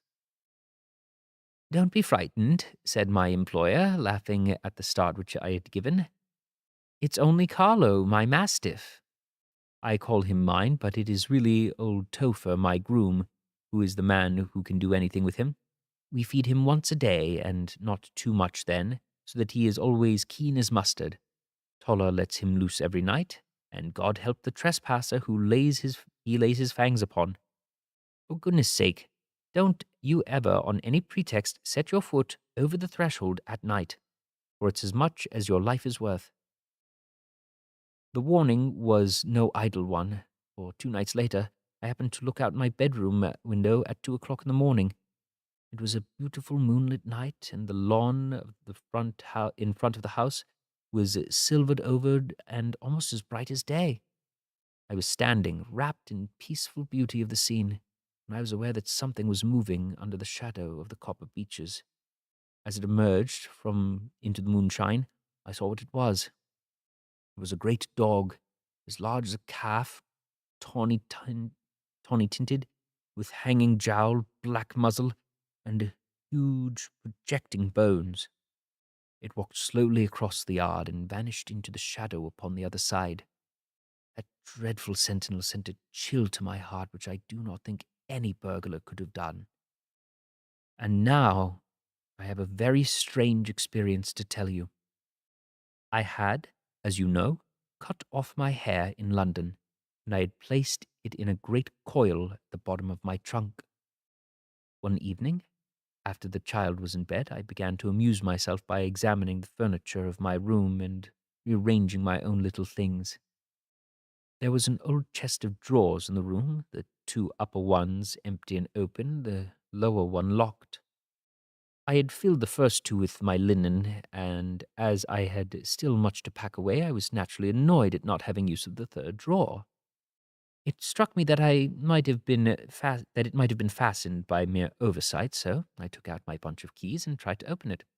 The first key fitted to perfection, and I drew open the drawer. There was only one thing in it, but I am sure that you would never guess what it was. It was my coil of hair. I took it up and examined it. It was of the same particular tint, the same thickness, but the impossibility of the whole thing obtruded itself upon me. How could my hair have been locked in the drawer? With trembling hands I undid my trunk, turned out the contents, and drew up from the bottom my own hair. I laid the two tresses together, and I assure you that they were identical. Was it not extraordinary? Puzzle as I could not make anything at all of what it meant. I returned the strange hair to the drawer, and I said nothing of the matter to the Rucastles, and felt that I had put myself in the wrong by opening the drawer which they had locked. I am naturally observant, as you may have remarked, Mr. Holmes, and I soon had a pretty good plan of the whole house in my head. There was one wing, however, which appeared not to be inhabited at all. A door which faced that which led to the quarters that the Tollers opened into this suite, but it was invariably locked. One day, however, as I ascended the stair, I met Mr. Rucastle coming out through this door, his keys in hand, and a look on his face which made him a very different person to the round, jovial man that I was accustomed. His cheeks were red, his brows all crinkled with anger, and the veins stood out upon his temples with passion. He locked the door and hurried past me without a word or look. This aroused my curiosity, so when I went out for a walk in the grounds with my charge, I strolled up round to the side which I could see the windows of this part of the house. There were 4 of them in a row, 3 of which were simply dirty, while the 4th was shuttered up. They were evidently all deserted. As I strolled up and down, glancing at them occasionally, Mr. Rucastle came out to me, looking as merry and jovial as ever. "Ah," said he, "you must not think me rude if I passed you without a word, my young lady. I was preoccupied with business matters." I assured him that I was not offended. "By the way," said I, "you seem to have quite a suite of spare rooms up there, and one of them has the shutters up." He looked surprised, and it seemed to me a little startled at my remark. "Photography is one of my hobbies," said he. "I have made my dark room up there. But, dear me, what an observant young lady we have come upon. Who would have believed it? Who would have ever believed it?" He spoke in a jesting tone, but there was no jest in his eyes as he looked at me. I read suspicion there, and annoyance, but no jest. "Well, Mr. Holmes, from the moment that I understood that there was something about the suite of rooms which I was not to know, I was all on fire to go over them. It was not mere curiosity, though. I have my share of that, but it was more a feeling of duty, feeling that some good might come from penetrating to this place. I talk of a woman's instinct. Perhaps it was woman's instinct which gave me that feeling. At any rate, it was there. I was keenly on the lookout for any chance to pass the forbidden door. It was only yesterday that the chance came. I may tell you that besides Mr. Rucastle, both Toller and his wife find something to do in these deserted rooms. I once saw him carrying a large black linen bag with him through the door. Recently, though, he has been drinking hard. Yesterday evening he was very drunk, and when I came upstairs, there was the key in his door. I had no doubt at all that he had. I had no doubt at all that he had left it there. Mr. and Mrs. Rucastle were both downstairs, and the child was with them, so I had that admirable opportunity. I turned the key gently in the lock, opened the door, and slipped through. There was a little passage in front of me, unpapered and uncarpeted, which turned at a right angle at the farther end. Round this corner there were 3 doors in a line, the first and third which were open. They each led to an empty room, dusty and cheerless, with 2 windows in one and one in the other, so thick with dirt that the evening light glimmered dimly through them. The center door was closed, and across the outside of it had been fastened one of the broad bars of an iron bed, hadlocked at one end to a ring in the wall, and fastened at the other with a stout cord. The door itself was locked as well. There was not a key there. This barricaded door corresponded clearly with the shuttered window outside, and yet I could see by the glimmer from beneath it that the room was not in darkness. Evidently, there was a skylight which let in light from above. As I stood in this passage, gazing at the sinister door and wondering what secret it might veil, I suddenly heard sounds of steps within the room, and saw a shadow pass backward and forward along the little slit of dim light which shone out from under the door. Mad, unreasoning terror rose up in me at the sight, Mr. Holmes. My overstrung nerves failed me suddenly, and I turned and ran as though some dreadful hand behind me, clutching at the skirt of my dress. I rushed down through the passage, through the door, and straight into the arms of Mr. Rucastle, who was waiting outside. "So," he said, smiling, "it was you then?" I thought that it must be when I saw the door open. "Oh, I am so frightened," I panted. "My dear young lady, my dear young lady, you cannot think how caressing and soothing his manner was. And what has frightened you, my dear young lady?" But his voice was just a little too coaxing. He overdid it. I was keenly on my guard against him. "I was foolish enough to go into the empty wing," I answered, "but it is so lonely and eerie in this dim light that I was frightened and ran out again. Oh, so dreadfully still in there." "Only that?" he said, looking at me keenly. "Why, what did you think? "Why do you think that I lock this door?" I am sure that I do not know." "It is to keep people out who have no business there. Do you see?" He was still smiling in the most amiable manner. "Well, I am sure if I had known—" "Well, then, you know now. And if you ever put your foot in that threshold again," here in an instant his smile hardened into a grin of rage. He glared at me with the face of a demon. "I'll throw you to the mastiff." I was so terrified that I do not know what I did. I suppose that I must have rushed past him into my room. I remember nothing until I found myself lying on my bed, trembling all over. Then I thought of you, Mr. Holmes. I could not live there any longer without some advice. I was frightened of the house, of the man, of the woman, of the servants, even of the child. They're all horrible to me.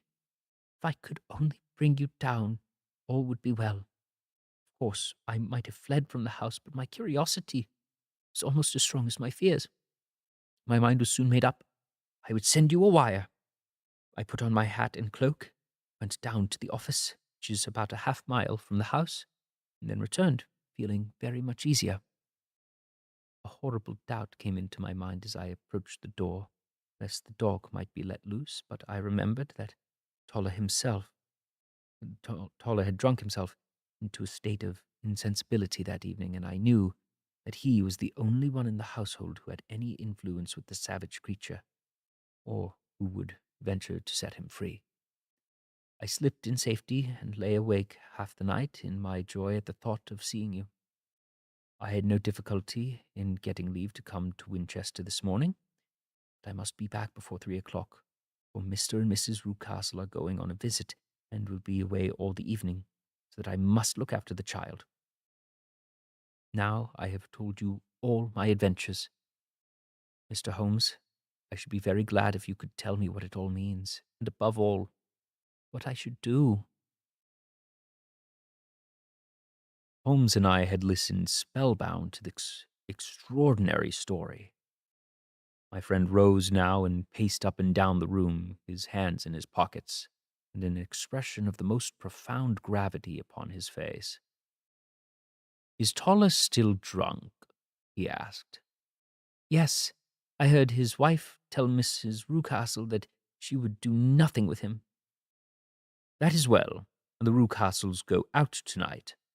"Yes." "Is there a cellar with a good strong lock?" "Yes, the wine cellar."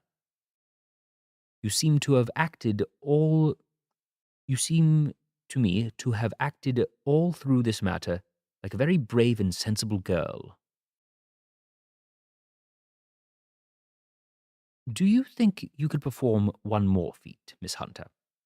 I should not ask it of you if I did not think that you are quite an exceptional woman." "I will try. What is it?" "We shall be at the Copper Beeches by 7 o'clock, my friend and I. The Rucastles will be gone by that time, and Toller will, we hope, be incapable. There only remains Mrs. Toller, who might give the alarm. If you could send her into the cellar on some errand, and then turn the key upon her, you would facilitate matters immensely." "I will do it." "Excellent. We shall then look thoroughly into the affair. Of course, there is only one feasible explanation. You have been brought to the house to impersonate someone. The real person is imprisoned in this chamber. That is obvious. As to who the prisoner is, I have no doubt that it is the daughter, Miss Alice Rucastle, if I remember right, who is said to have gone to America. You were chosen, doubtless, as resembling her in height, figure, and in the colour of your hair. Hers had been cut off, possibly in some illness through which she has passed, and so, of course, yours had to be sacrificed also. By a curious chance you came upon her tresses. The man in the road was undoubtedly some friend of hers, possibly her fiancé, and no doubt, as you were the girl's dress and were so like her, he was convinced from your laughter, whether he saw you afterwards from your gesture, that Miss Rucastle was perfectly happy, and that she no longer desired his attentions. The dog is let loose at night to prevent him from endeavouring to communicate with her. So much is fairly clear. The most serious point in the case is the disposition of the child. What on earth does that have to do with it? What on earth does that have to do with it? I ejaculated. My dear Watson, you as a medical man are continually gaining light as to the tendencies of the child by study of the parents. Don't you see that the converse is equally valid? You've frequently gained that my first real insight into the character of parents is by studying their children. This child's disposition is abnormally cruel merely for cruelty's sake, and whether he derives this from his smiling father, as I should suspect, or from his mother, it bodes evil for the poor girl who is in their power. I am sure that you are right, Mr. Holmes, cried our client. 1,000 things come back to me which make me certain you have hit it. Oh, let us lose not an instant in bringing help to this poor creature. We must be circumspect. We are dealing with a very cunning man. We can do nothing until 7 o'clock. At that hour we shall be with you, and it will not be long before we solve this mystery. We were as good as our word, for it was just 7 when we reached the Copper Beeches, having put our trap at a wayside public house. A group of trees, with their dark leaves shining like burnished metal in the light of the setting sun, were sufficient to mark the house, and even had Miss Hunter had not were sufficient to mark the house, even if Miss Hunter had not been standing smiling on the doorstep. Have you managed it? Asked Holmes. A loud thudding noise came from somewhere downstairs. That is Miss Toller in the cellar, said she. Her husband lies snoring on the kitchen rug. Here are his keys, which are the duplicates of Mr. Rucastle's.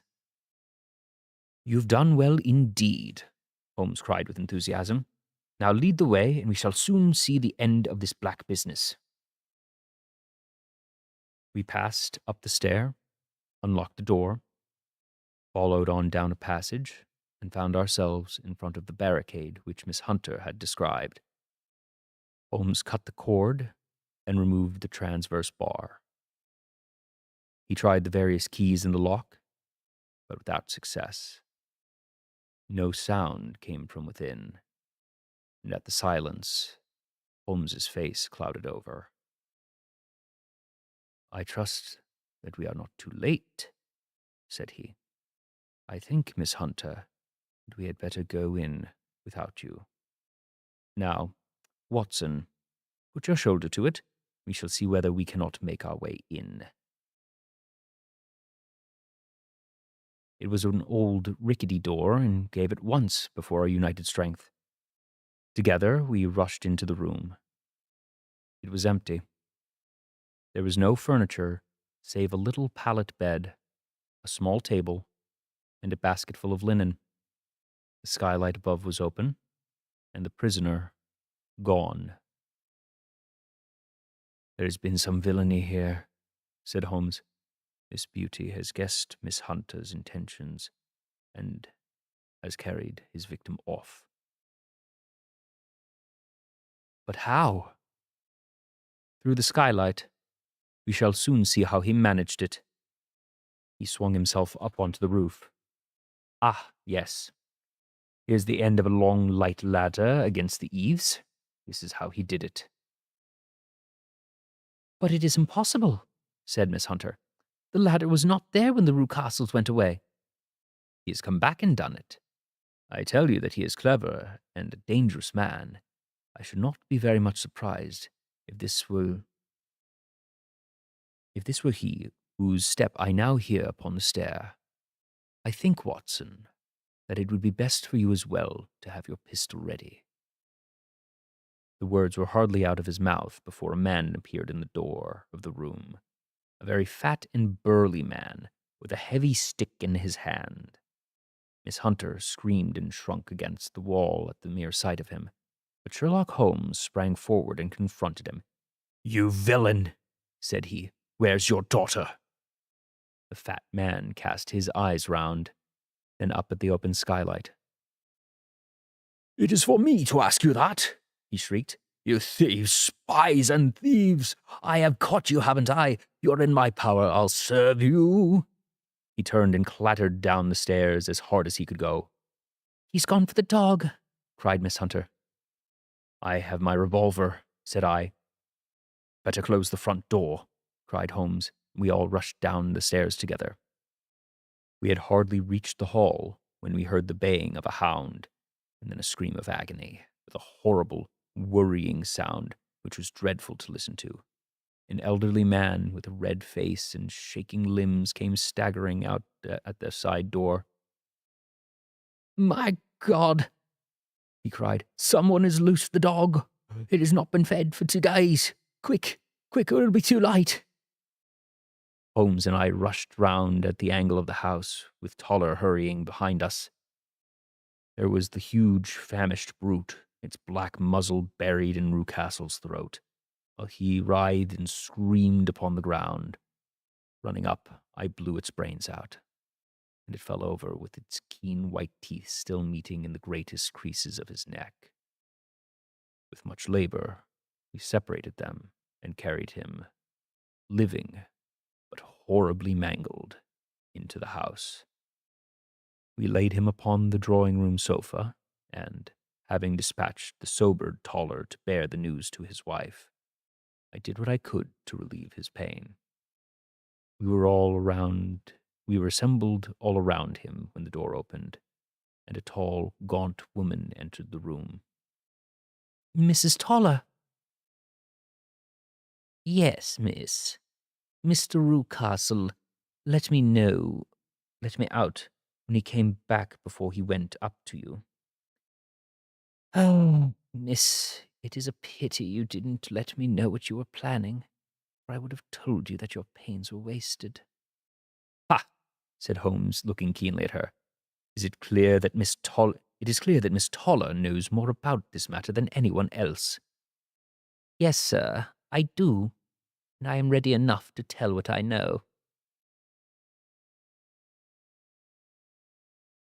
"Then pray, sit down, and let us hear it.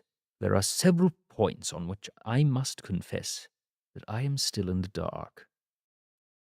"I will soon make it clear to you," said she. "And I'd have done so before, if I could have. And I'd have done so before if I had got out from the cellar. There's a police court business over this. You remember that I was the one who stood your friend, and that I was Miss Alice's friend too." She was never happy at home. She was never happy at home, Miss Alice wasn't. From the time that her father married again, she was slighted and had no say in anything, but it never really became bad for her until after she met Mr. Fowler at a friend's house. As well as I could learn, Miss Alice had rights of her own by will, but she was so quiet and patient, she was, that she never said a word to them, but just left everything in Mr. Rucastle's hands. He knew that he was safe with her, but when there was a chance of a husband coming forward, who would ask all that the law would give him, then her father thought that he could put a stop to it. He wanted her to sign a paper so that whether she married or not, he could use her money. When she wouldn't do it, He kept on worrying her until she got brain fever, and for 6 weeks was at death's door. Then she got better at last, all worn to a shadow, and with her beautiful hair cut off. But that didn't make no change in her young man. He stuck to her as true as a man could be. Ah, said Holmes. I think you have been good enough to tell us what makes the matter fairly clear, and that I can deduce all that remains. Mr. Rucastle, then, I presume, took this to Mr. Rucastle, then, I presume, took to this system of imprisonment. Yes, sir. And brought Miss Hunter down from London in order to get rid of the disagreeable persistence of Mr. Fowler. That was it, sir. But Mr. Fowler, being a persevering man, as good seamen should be, blockaded the house, and having met you, succeeded by certain arguments, metallic or otherwise, in convincing you that your interests were in the same as his. Mr. Fowler was a very kind-spoken, free-handed gentleman, said Miss Toller serenely. And in this way he managed that your good man should have no want of drink, and that a ladder should be ready at the moment of your master going out. I misread that. Mr. Fowler was a very kind-spoken, free-handed gentleman, said Mrs. Toller serenely. And in this way he managed that your good man should have no want of drink, and that a ladder should be ready at the moment when your master had gone out. You have it, sir, just as it happened. I am sure we owe you an apology, Mrs. Toller, said Holmes, for you have certainly cleared up everything which puzzled us. And here comes the country surgeon, and Mrs. Rucastle, so I think, Watson, that we had best escort Miss Hunter back to Winchester, as it seems to me that our locus standi is now a rather questionable one. And thus was resolved the mystery of the sinister house with the copper beeches in front of the door. Mr. Rucastle survived, but was always a broken man, kept alive solely through the care of his devoted wife. They still live with their old servants, who probably know so much of the Rucastle's past life that he finds it difficult to part from them. Mr. Fowler and Miss Rucastle were married by special license in Southampton the day after their flight, and he is now the holder of a government appointment in the island of Mauritius. As to Miss Violet Hunter, my friend Holmes, rather to my disappointment, manifested no further interest in her when once she had ceased to be the center of his problems, and she is now the head of a private school at Walsall, where I believe that she has met with considerable success.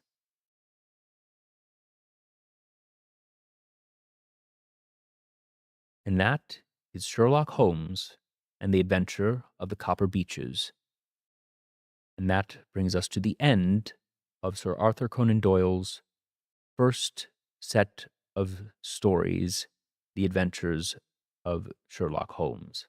First set of short stories, I should say, I suppose. The VOD of my reading of 4 of the stories, Twisted Lip, Blue Carbuncle, Speckled Band, and Engineer's Thumb, unfortunately it had an issue in the recording. So that VOD is not actually available.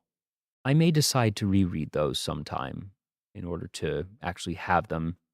I don't want to reread them too soon. It was, only a week ago, and I'm not exactly keen on rereading 4 hours worth of stories, the same stories in back-to-back weeks. But I suspect that I will revisit those sometime so that if I can just, for myself, if nothing else, have sort of the pride of it being preserved. Not that I listen to these back myself. I don't like the sound of my own voice, at least not recorded very much. I don't dislike it. I think my voice is quite fine, actually. But I don't know. I hear all the imperfections, all the stumbles, and while it's something fine to listen to live, or at least I hope it isn't painful to listen to live, it's not exactly something I would go to listen in more casual time. But I don't know, something about me. I'm not much of a completionist in many things, but there's almost a sense of pride. I feel like I want the VOD to show that I read it because otherwise it currently looks like there's this just void of four of the stories that weren't read. But who knows? Maybe I'll get over that little feeling, just continue on. That's equally likely to happen, frankly. But that will do it, I think, for now. And for anyone who has been around, whether it was for a short amount of time or if anyone has lurked for longer, I do appreciate you being here. I do suspect that these are mostly me reading to myself. I know that a uh, a ASMR reading of this sort is not exactly the popular form of content on Twitch, and that's fine. I do this for me because, frankly, I had not read any of those stories before tonight. I had always meant to take time to read The Adventures of Sherlock Holmes, but it is so easy in everyday life to find other things, whether it is just watching other streams, frankly, or playing games. Even these stories, ones that I knew I wanted to have, to know, I could never force myself to make the time. But in doing so via stream, I created this occasion for me to actually read them and to be able to consume them in this slow, thoughtful manner wherein I am reading and performing them is also a fun little bit for me. I do enjoy my rudimentary form of voice acting, my very uh strained attempts at a high effeminate voice when needed, and the occasional British or Cockney or other probably ill done British and broader European accents. It's still very fun for me. So I appreciate anyone who is actually hearing these words other than myself. I really truly do, because I know and understand that there's a good chance I'm talking to myself right now. But for anyone who might actually be here, I'm going to see who we might raid. I'll be back well, not necessarily tomorrow night. I have nothing scheduled for tomorrow night, but I'm getting the itch to play blueprints, so I probably will do that tomorrow night. And then on Thursday evening, I have a proper episode of Vtuber Talk with Platinum Meg, which should be a lot of fun. If for some reason you are still here and enjoy this, feel free to follow here on Twitch or YouTube. And also find me on Blue Sky and Twitter if you want the occasional updates and notifications for things. But even if not, even if you are just lurking, even if you just somehow clicked upon this video and clicked all the way to the end to hear whatever the heck the microphone man is saying, I appreciate your time. Where to send you now? Let's do. I want to see if I can find an ASMR stream, maybe. How about.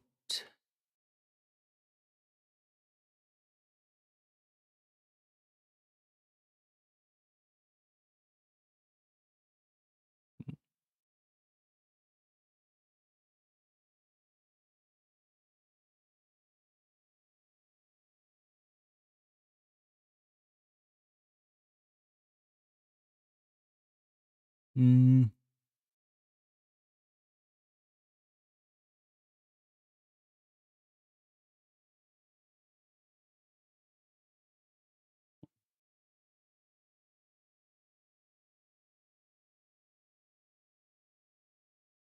let me check there, see if that's at least a similar volume and uh, sensibility.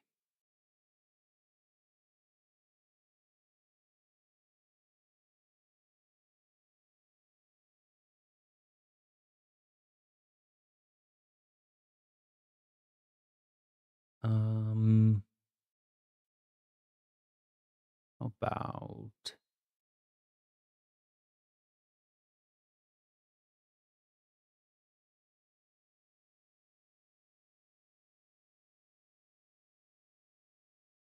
let's go to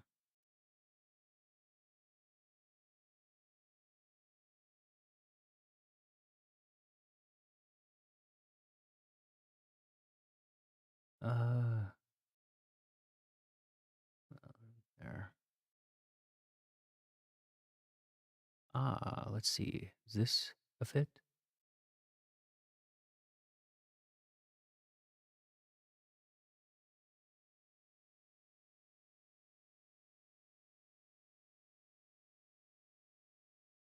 I'm going to send you over to someone that I'm unfamiliar with, but they just started and are doing some ASMR. So let's see. Sego VT. Again, thank you to anybody who's around for this and listen to me muddle through. But you all have a wonderful rest of your day, and I will see you all next time.